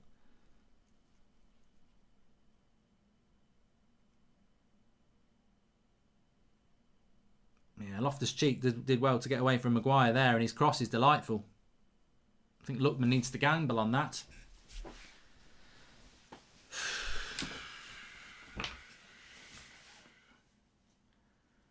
Oh, starting to lose the midfield battle a bit here. Go on, Pogba. Here's Bruno. Have a look. He might hit this. Should have gone wide to Greenwood there. Should have hit it first time or gone to Greenwood. The hesitation, he got stuck in no man's land. Pogba's not actually grabbed... You know, to be fair, we were very excited about this midfield. I must admit, Pogba and Fred, it's not been great. But then again, you just don't know... You know, I think people have got an unfair opinion on Fulham. This Fulham team drew with Spurs, drew with Liverpool, should have drawn with Chelsea if they weren't down to 10 men. They've not been battered by anybody. They're a well-organised side and dominating their midfield. Lovely little layoff by Bruno there. Gets it to Fred. Now it's Martial. Goes to Shaw. Cross. Ooh, win it. Well done, Luke Shaw. Go on, Fred. Second ball. Bailly. Pogba. Come on.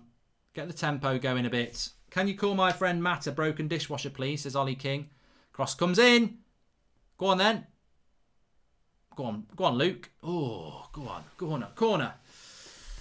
Greenwood ain't playing well tonight. Rashford always makes an impact off the bench as United forever. This high line is dangerous. I hate it, and people wanted it against Liverpool. They would have smashed. There's too much space behind, says Sean Negative Turner. Sean, I love it. I love the high line because it gets us higher up the pitch.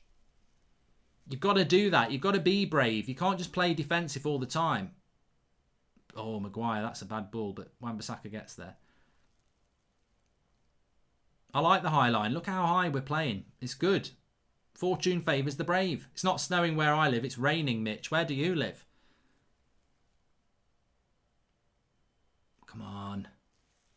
10 minutes of the second half. Plenty of time left. 10 minutes gone. Eric Bailly. Wan-Bissaka. Come back to Pogba. Pogba will have it. Fred will have it. Pogba. Goal! Oh my God. How's Bruno missed that?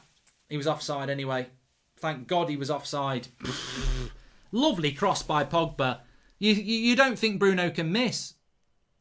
Oh, he's offside. Yeah. It's a shame he was offside because I think if he'd have been onside, he would have scored because it gets stuck behind him a little bit. Lovely cross by Pogba though. Keep your head and go again.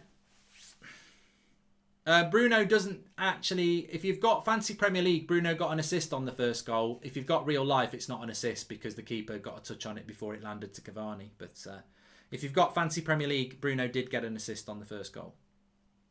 But it won't go down as an assist, really.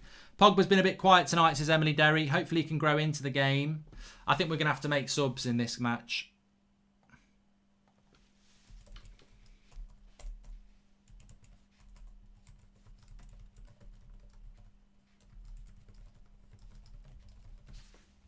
I wouldn't mind seeing Van Der Beek. I've just tweeted it's snowing in Manchester, Mark, says Daniel Marshall. Lovely.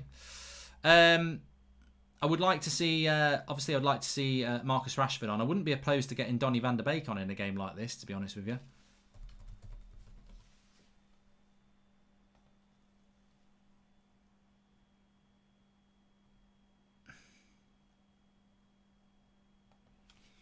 Can't see any activity for subs at the moment.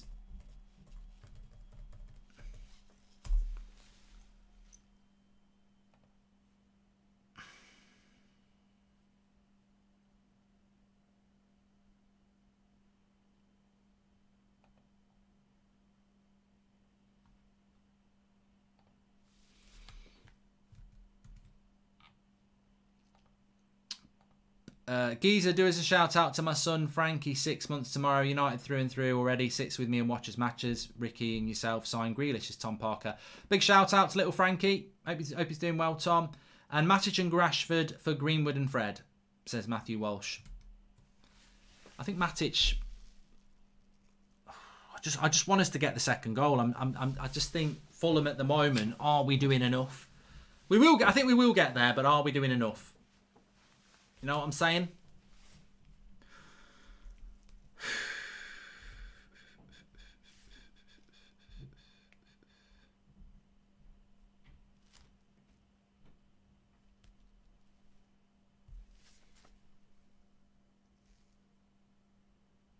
Another good performance from from Luke Shaw. Yeah, I think Luke Shaw, Bruno played well.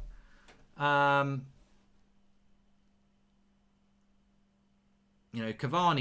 not had a bad game, but he's very reliant on service, and the service has not been as much as you would hope. Bruno, see, keep the ball. That's what you got to do. Just keep the ball. That's a terrible pass by Fred. You got to stay in position here, Fred. Fucking hell, this is dangerous. Oh, good ball comes to De Gea there. Sloppy in the passing. You got to keep the passing because the momentum breaks down.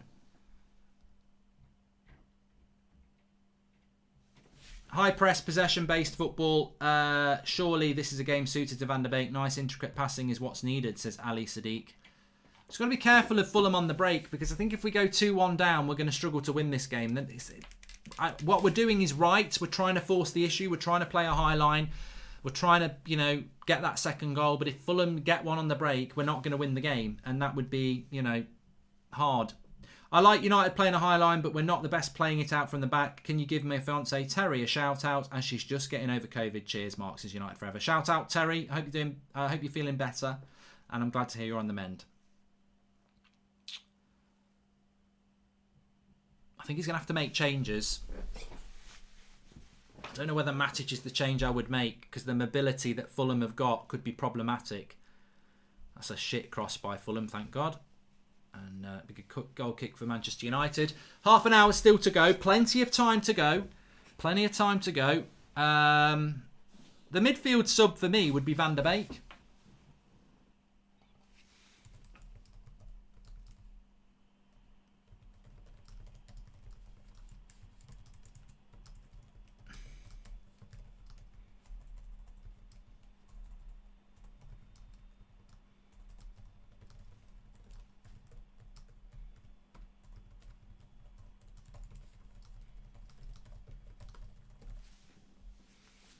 Here's Martial. 4 players around him, you see.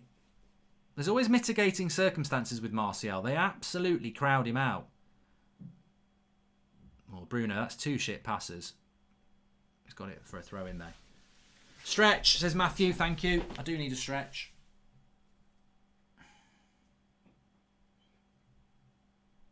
Bruno into Martial. It's all a bit tight.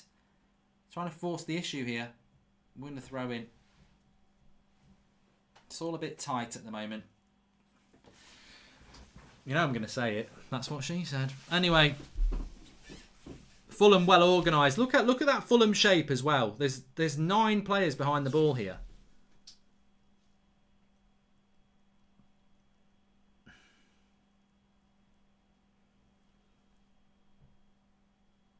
What is that by Pogba? Oh, it's not bad actually. Luke Shaw's picked it up on the box. Bruno should have took a tumble. Fred gets megged. Right, now we've got to work hard. Good tackle by Cavani.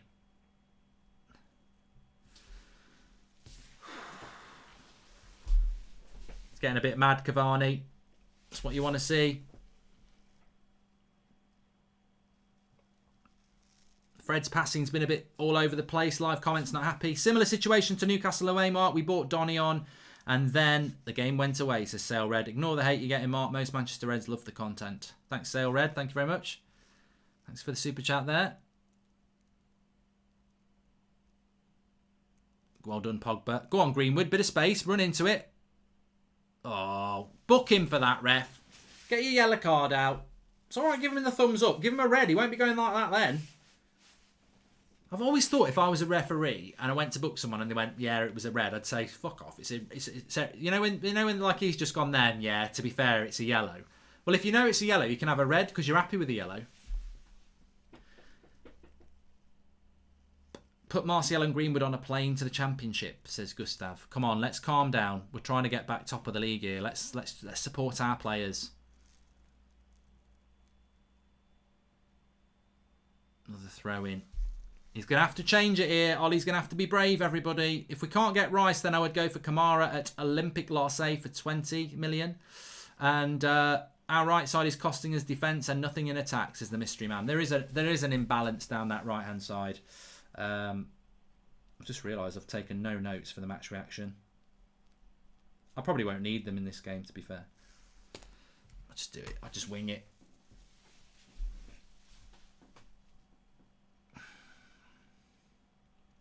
Maguire, good ball into Bruno's feet. Lovely play by Bruno. Gets it wide to Greenwood. Bruno. Martial. Why didn't you volley it? It was offside anyway. If we don't win and Donnie Van Der Beek stays on the bench, Ollie has only got himself to blame, says James Taylor. Martial was offside, yeah. Fulham's defensive line is very good at catching people offside, isn't it? Martial should have volleyed that anyway. He was offside. I don't know why he went with his head. Come on, second balls. Second balls. I feel there's a United goal coming. Keep the pressure. Keep the confidence going.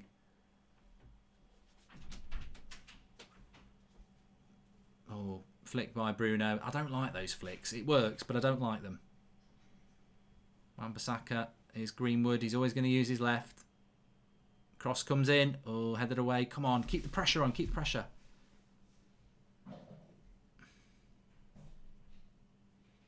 Lovely takedown by Pogba. Lovely play by Pogba.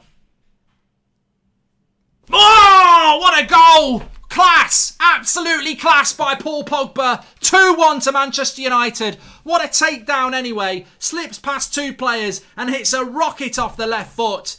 Brilliant goal by Paul Pogba. That's the sort of goal that gets you back into a title race. Phenomenal hit. He's had a very quiet game, but true class rises to the top. Absolute class by Pogba. Absolute class.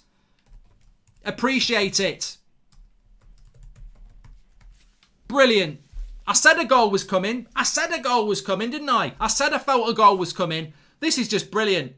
Absolutely brilliant. I don't know whether the keeper... Wow, I just think he does everything right. But the brilliant thing about this from Pogba is it's a high ball. And I just said, oh, what a brilliant... He takes it out of the sky. He goes past two players and he scores. If that's Lionel Messi, it's one of the goals of the season. It's brilliant. Absolutely brilliant. Bend on it. It's like an L1 finesse on your left foot. Brilliant. Absolutely brilliant by Pogba. 2-1. That's what class does. Not had a bit of a quiet game, Pogba, today. But that's why I want him playing in the midfield. That, for me, is his best position. Get in. 2-1 to United. Let's go 3-1 now. Let's go up the gears. And that's that. You know, sometimes that's what it's all about. Something out of nothing. Something out of nothing is what wins games. Quality out of nothing. That's what you've got these players on the team for. Bruno. Cavani! What a save! Oh, he should have an assist. And Cavani should have his second. Delightful cross by Bruno Fernandes. And Cavani, he will be looking at that thinking, how have I not scored? Bruno Fernandes, it's a lovely cross. It's right where Cavani wants it. And Areola makes a great save. It should be 3-1. Cavani won't believe it. Bruno won't believe it. Let's get that third goal. Let's get the 3 points. Top of the league. We are top of the league. Say we are top of the league. We are top of the league. Say we are top of the league. Come on. Let's have it. What a hit by Paul Pogba. I'm still in admiration of the way he takes it out the sky. But now, this last 10 minutes is why I want to see Pogba playing in that role. We need a proper CDM next to Pogba who can run that midfield. And we're different gravy. None of this McFred shit. You know, you don't get that from McFred. If you're playing McFred today, everything's got to go through Bruno. You play Pogba, he can do that when Bruno's not getting the opportunity to score. Brilliant. Absolutely brilliant. Right, 25 minutes. Let's do this. Pogba's played an amazing game. He's kept the ball, played the right passes. He's playing deeper today. It's not been a quiet game. He's done his job, says Ninja Smurf United. Well, no, I disagree with you there, but whatever. Doesn't really matter. We're arguing about the same thing. I think he's had a quiet game. I don't think he's been involved in an attacking sense much at all, which is what you want Pogba for. If we're judging on what sort of a game he's had a very similar game to what you'd expect from McTominay. But that's what I want to see from Pogba. When I'm talking about a quiet game, I'm saying in relation to the attacking side of his game. And we've definitely seen it there. Scott McTominay can't do what he's just done there, which is why I want to see Paul Pogba playing in that position, because that's where he plays for France. And then he gives you that in a game that McTominay or Matic or Fred will not give you. So, fantastic.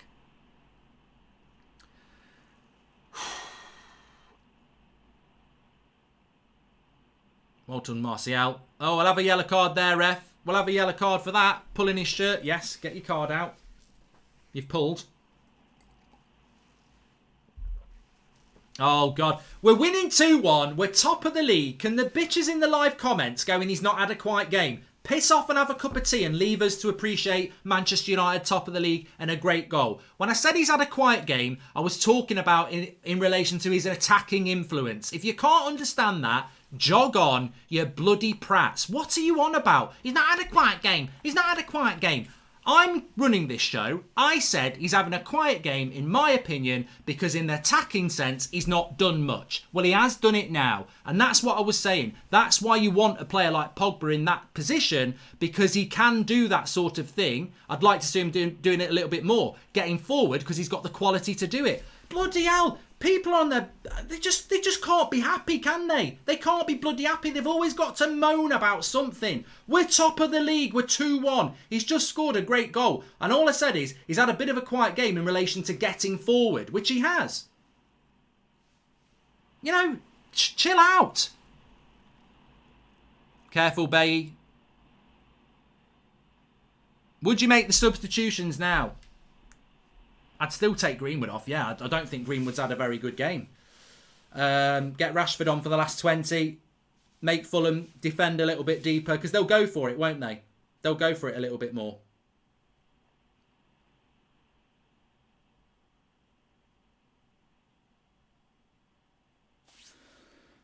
We don't want to invite any pressure from Fulham in the last 10 minutes, so I would get Rashford on and push them back a little bit. But the game's opening up a little bit now. Oh, good tackle by Teti.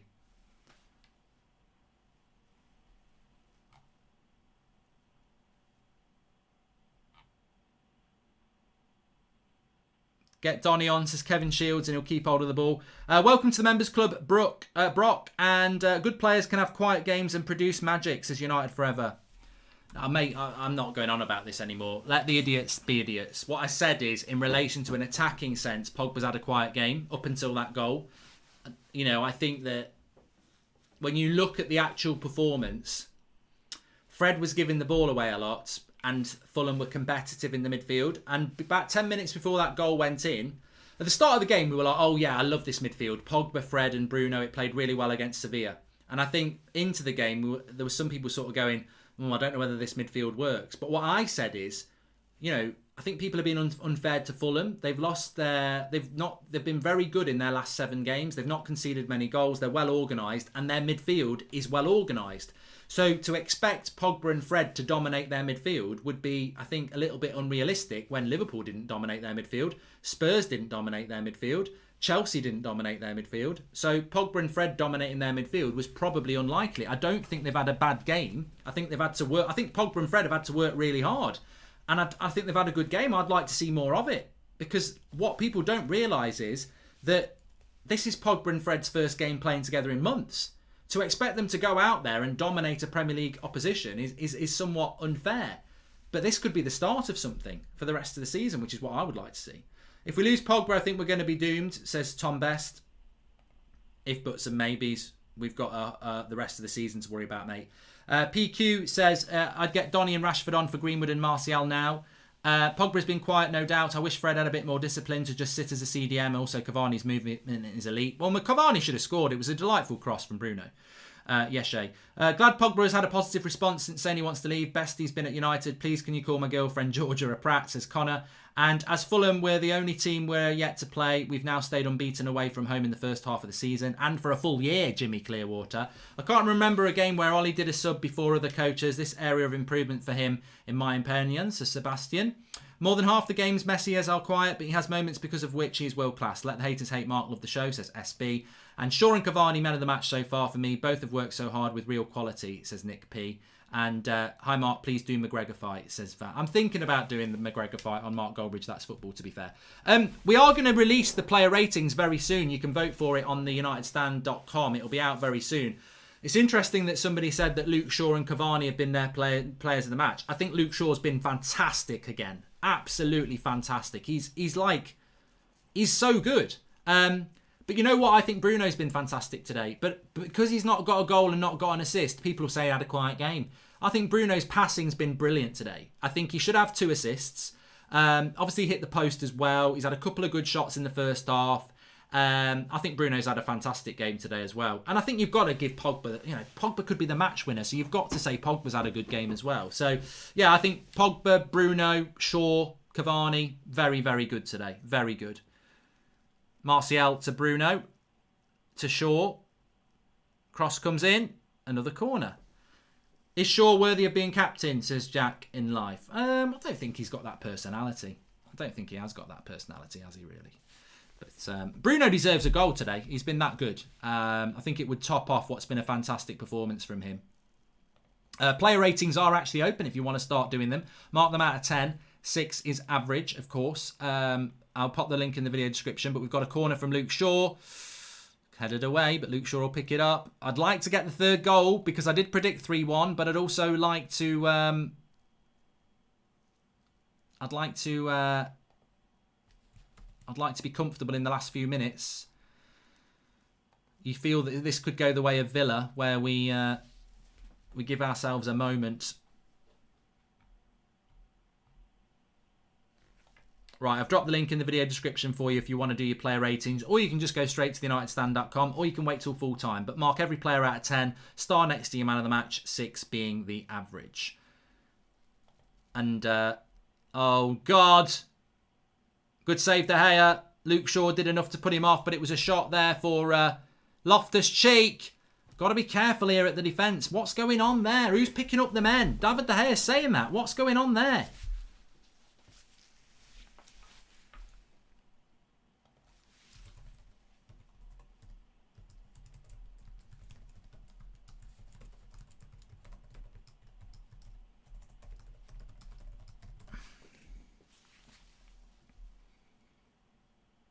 I think Luke Shaw does enough anyway, and then David De Gea's got the angles covered. Good play.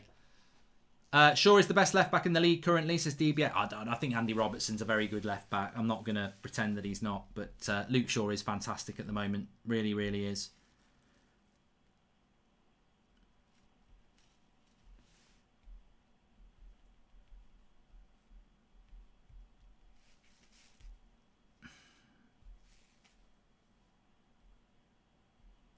I tell you what, it's pissing out down rain here. I can hear it from here.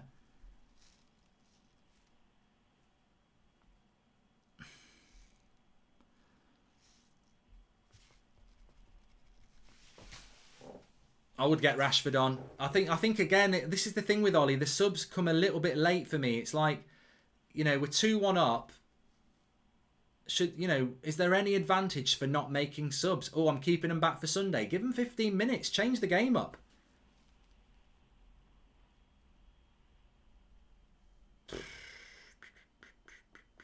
Because to be honest, if we didn't have that moment of brilliance from Pogba, it's 1-1, isn't it? And look, that's all if, buts and maybes, but I'd like to see us make a sub here and just change the game up.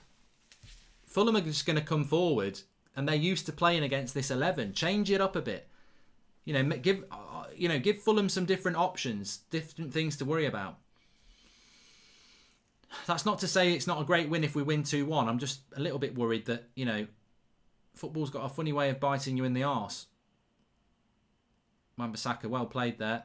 Oh, that's a terrible ball by Bruno. Fucking hell, Bruno. He wins it back though. That's what you want. That's like Rooney, that is. You make a bad pass and then you sprint back. Well done, Bruno, there, because it was a shit pass by Bruno, but he runs back and makes the tackle himself. Is there any way for his fans to let Ollie know that he needs to make bloody subs, says John Pusher them? No, but subscribe to the channel if you want to sub. Bottom right hand corner. 13 minutes to go.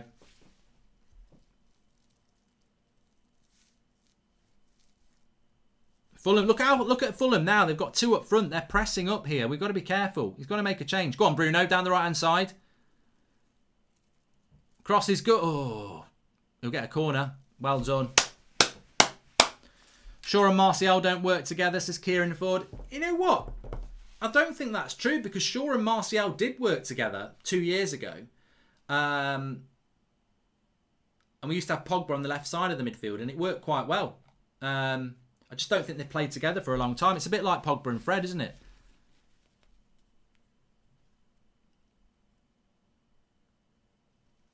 I don't like that. I don't like Ollie, McKenna, and Carrick chatting like that. It's like, what should we do? Do you think? I don't think a manager who's in charge does that. I want to see a bit of more. I've never been a fan of that. It almost seems like it's a democracy. You're the manager. Make your own bloody decisions. Consult them if you want, but don't make it so public. Goal kick. I'm nitpicking, to be honest. I just want us to get the third goal. And I don't want Fulham to attack. And they're going to make another sub now. 3 subs from them. I know they're chasing the game, but, you know, we're playing so many bloody games now. I'd love to see us make a sub.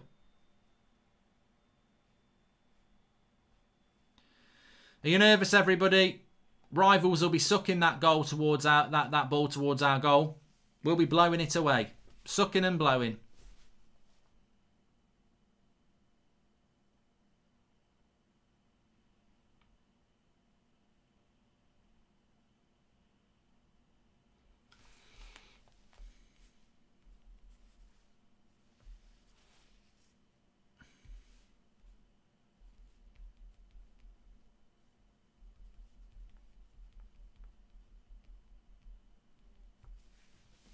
There's Loftus-Cheek. He's had a good game. And he's given a bloody foul. Of course he's given a foul. Of course he has.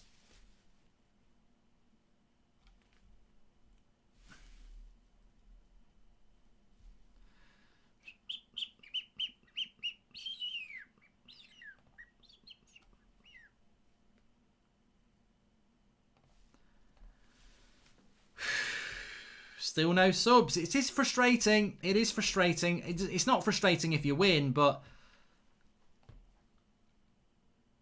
he just has this reluctance to make subs. And I always thought it was because he didn't want to take certain players off, but that's a lovely cross from Fulham. Lovely cross. And it goes for a corner, I think, because Eric Bailly gets a little touch on it. And I think he needed to get a stronger touch on that. And he mistimes it a little bit. Is it a goal kick? Yeah, it's a goal kick. Sorry, I thought it was a corner.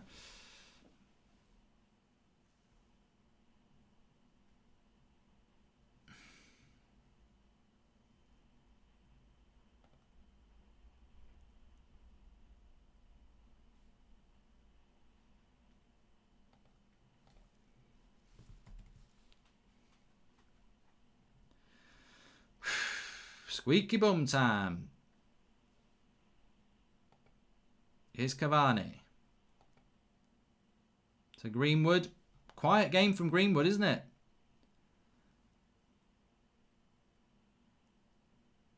Nicely into Cavani. We'll have a corner for that, ref. Yeah, another corner. Lots of corners from United. Cavani's gone down. He's hurt himself. He is an injury-prone player. We don't want him picking up injuries. He's been really important for us tonight. I think he's just hurt his arse. I think he's just landed funny on his arse, to be fair.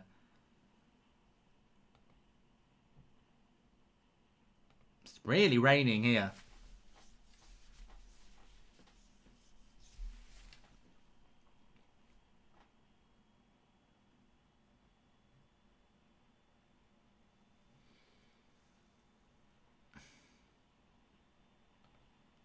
Cross comes in. Go on, Fred. Oh. Still got it. Give him a pass. You're on your own, Fred. Look behind you. Go on, Fred. Keep going. Yeah, good battling by Fred. Ref. He's all right. He's all right. 4-foot floods for Rob Davies. I'm not surprised. There's a lot of rain. Thanks for the super chat there, Geraint Chapman full. Thank you very much. Should have been a foul on Fred there for a two-fisted push. If you know, you know.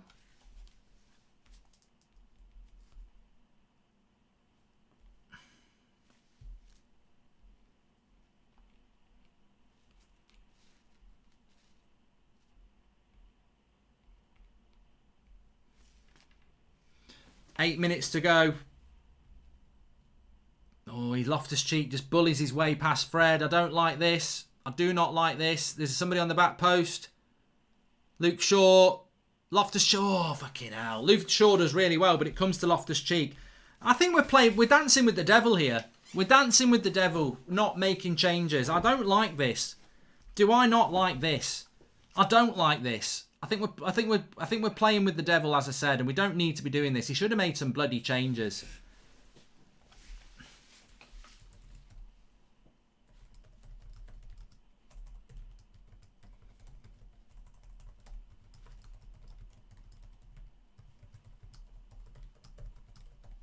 Well, he's going to make some late changes now. Rashford and McTominay are going to come on, but I just think he's left that a bit late for me.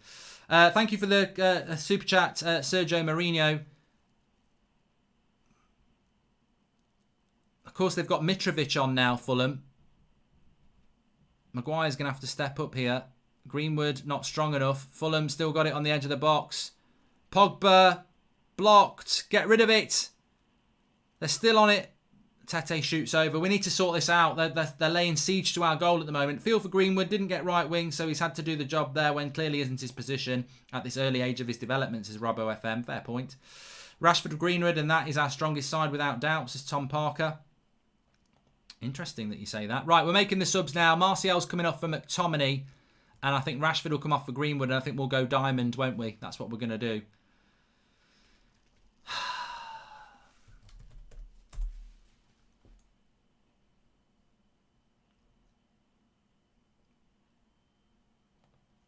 Yeah, Greenwood for Rashford, Martial for McTominay. Shut up shop, get someone tall on the pitch. You can't knock that. It's probably not the subs people would want, but you can't knock it really. I probably would have done it a little bit earlier in relation to Rashford. If you're going to bring Rashford on, you may as well bring him on. You know what I mean? If he's not playing at all because you want to give him the night off, don't play him at all. But if you're going to bring him on for longer than 5 fucking minutes. You know, we've had a bit of pressure against us where I think if we'd brought him on 10 minutes ago, Fulham would have been a little bit more standoffish.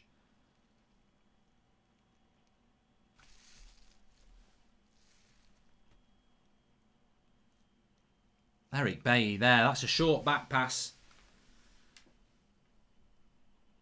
And David De Gea clears it.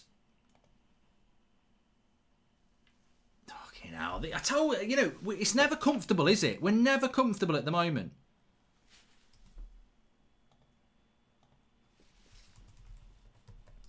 We're winning a lot of games and we're on a great run, but they're always bloody tight. They're always blood pressure games, aren't they? They're always high blood pressure. Pogba gives a silly free kick away. He's on a yellow card there. He needs to be a bit careful.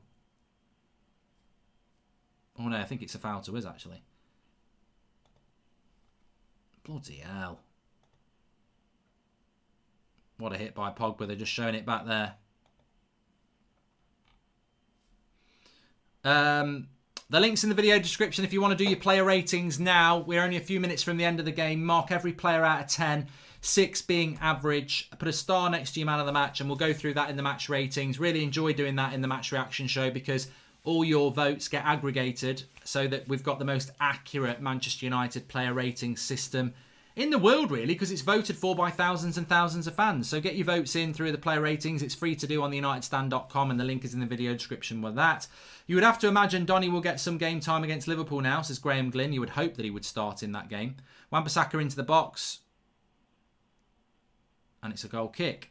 He's not had a good game, has he? Ollie always spoke about making an impact when he came on as a sub, but as a manager, he waits until the 83rd minute to make any changes. It's baffling, says Ashley Crane.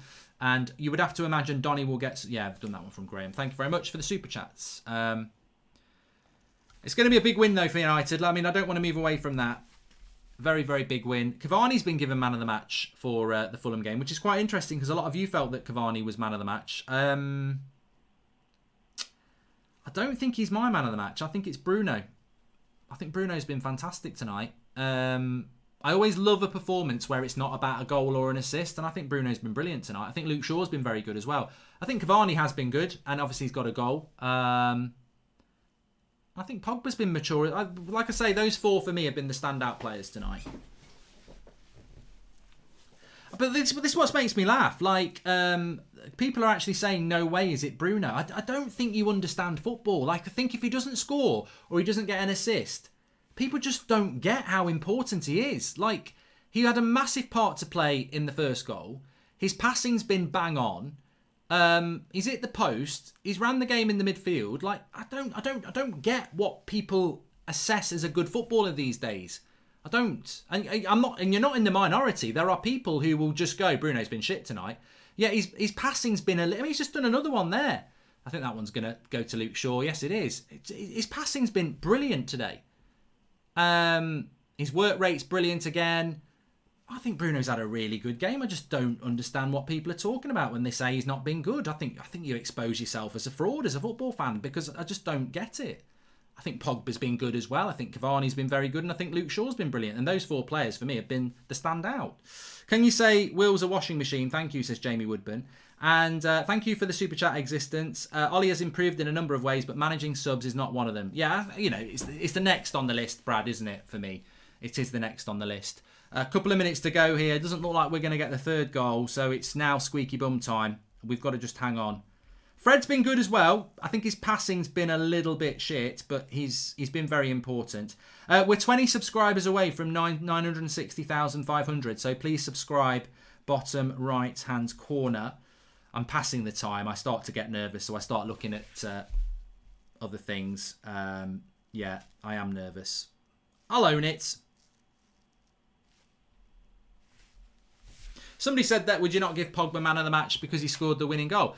You could do. I mean, I think we're a bit more intelligent than that as a fan base and as a community, that we don't just give it, leave that to BT Sports to, well, they've not even done that, to be fair, but who was the one who gave man of the match to McTominay in the FA Cup when it wasn't McTominay, but because he scored the goal? That's what people used to do 20 years ago, just give it to the person who scored the goal. But I do think Pogba's been good. I think you could give him man of the match, but for me,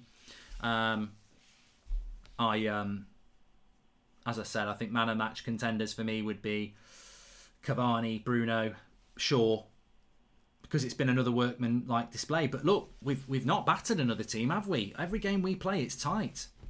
A lot of people talking about Donnie. Yeah, I can see that. How many minutes is he going to add on? Mark, Bruno is great. We all know that. These prats are just trying to stir you up, says Chilled Aussie. Yeah, no, I don't mind being wound up. I know there's a lot of people who don't like Bruno. I know there's a lot of people in our fan base that don't like Bruno. But I think it's important to not expose, but to show the performance that Bruno Fernandes has had tonight. It's been very, very, very good. And a very much a leadership performance as well. I think Harry Maguire's given a soft free kick away here as well. No, he hasn't. He's played it on. We get a bit of luck our way. Pogba just puts it out. Oh, it's a lovely ball by Pogba. Nice layoff by Bruno. Give it him back. Oh, what a ball by Bruno to Cavani. That is. Lovely link interplay. Cavani switches it over. Just keep it in, Rashford, if you can. Yeah, well done. 4 minutes added on. Still plenty of time. What is that? What is that from Rashford there? Runs and keeps it in and then kicks it to the goalkeeper. Why? Was it offside? Maybe it was offside, actually. Fred's been good. I like Fred's performance. I think his passing has been a little bit off, but he's probably, if I have a look at, I'm going to bring some of these stats into the game in the actual game itself, but I can bring something towards the game now. Again, I'm just filling time. It's what I do. It's what I do when I'm nervous, everybody. So if I was to tell you that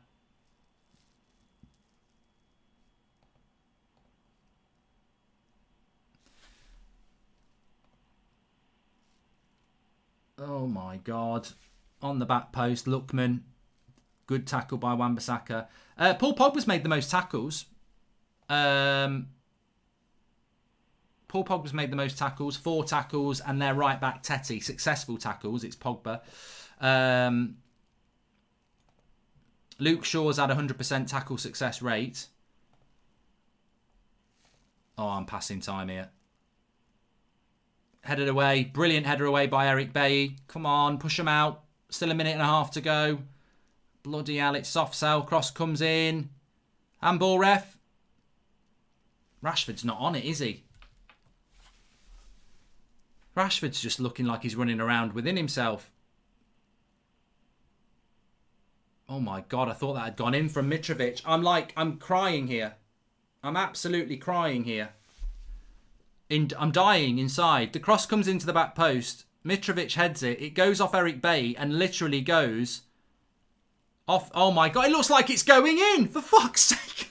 Ah! It goes about that wide. Cross comes in. Cleared by Pogba. Still a minute to go. Oh, Rashford. Bloody hell. Back post, Wan-Bissaka. Maguire. Get rid of it.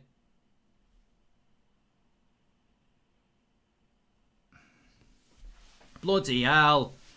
I'm like this. That Eric Bailly thing. This is it. This is it. This is it. Like every game, we win by 1 goal and there's always a heart in your mouth moment. Mitrovic heads it that way. It hits bloody Bailly on the nuts. And it looks like it's going in and the bounce takes it slightly that way. Fernandes is coming off for Matic with 20 seconds to go. What? Yeah, he's just putting someone on with a bit of height. Matic, all you've got to do is get on that pitch and head it. Just get your bloody head on it. Shamone. Watch this back here.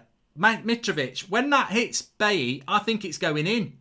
It's the bounce. It's like a spinner. Bloody hell. It's not finished yet. There's a bloody... Is it a throw-in? Oh, it's God. Heart in your mouth. They're going to chuck a big ball in. Big throw-in. Maguire. Go on, Fred. Blast it. No. Fred. Get rid of it. Matic. Fred. Down the line. Run it down the line. Go on, Rashford. Go on. Run him. He ain't got the legs. He doesn't look quick at all there, Rashford, does he? That's it. Don't do anything stupid. Matic. Go on, Matic. Go for the corner. Rashford. Go for the corner. Corner flag. Corner flag.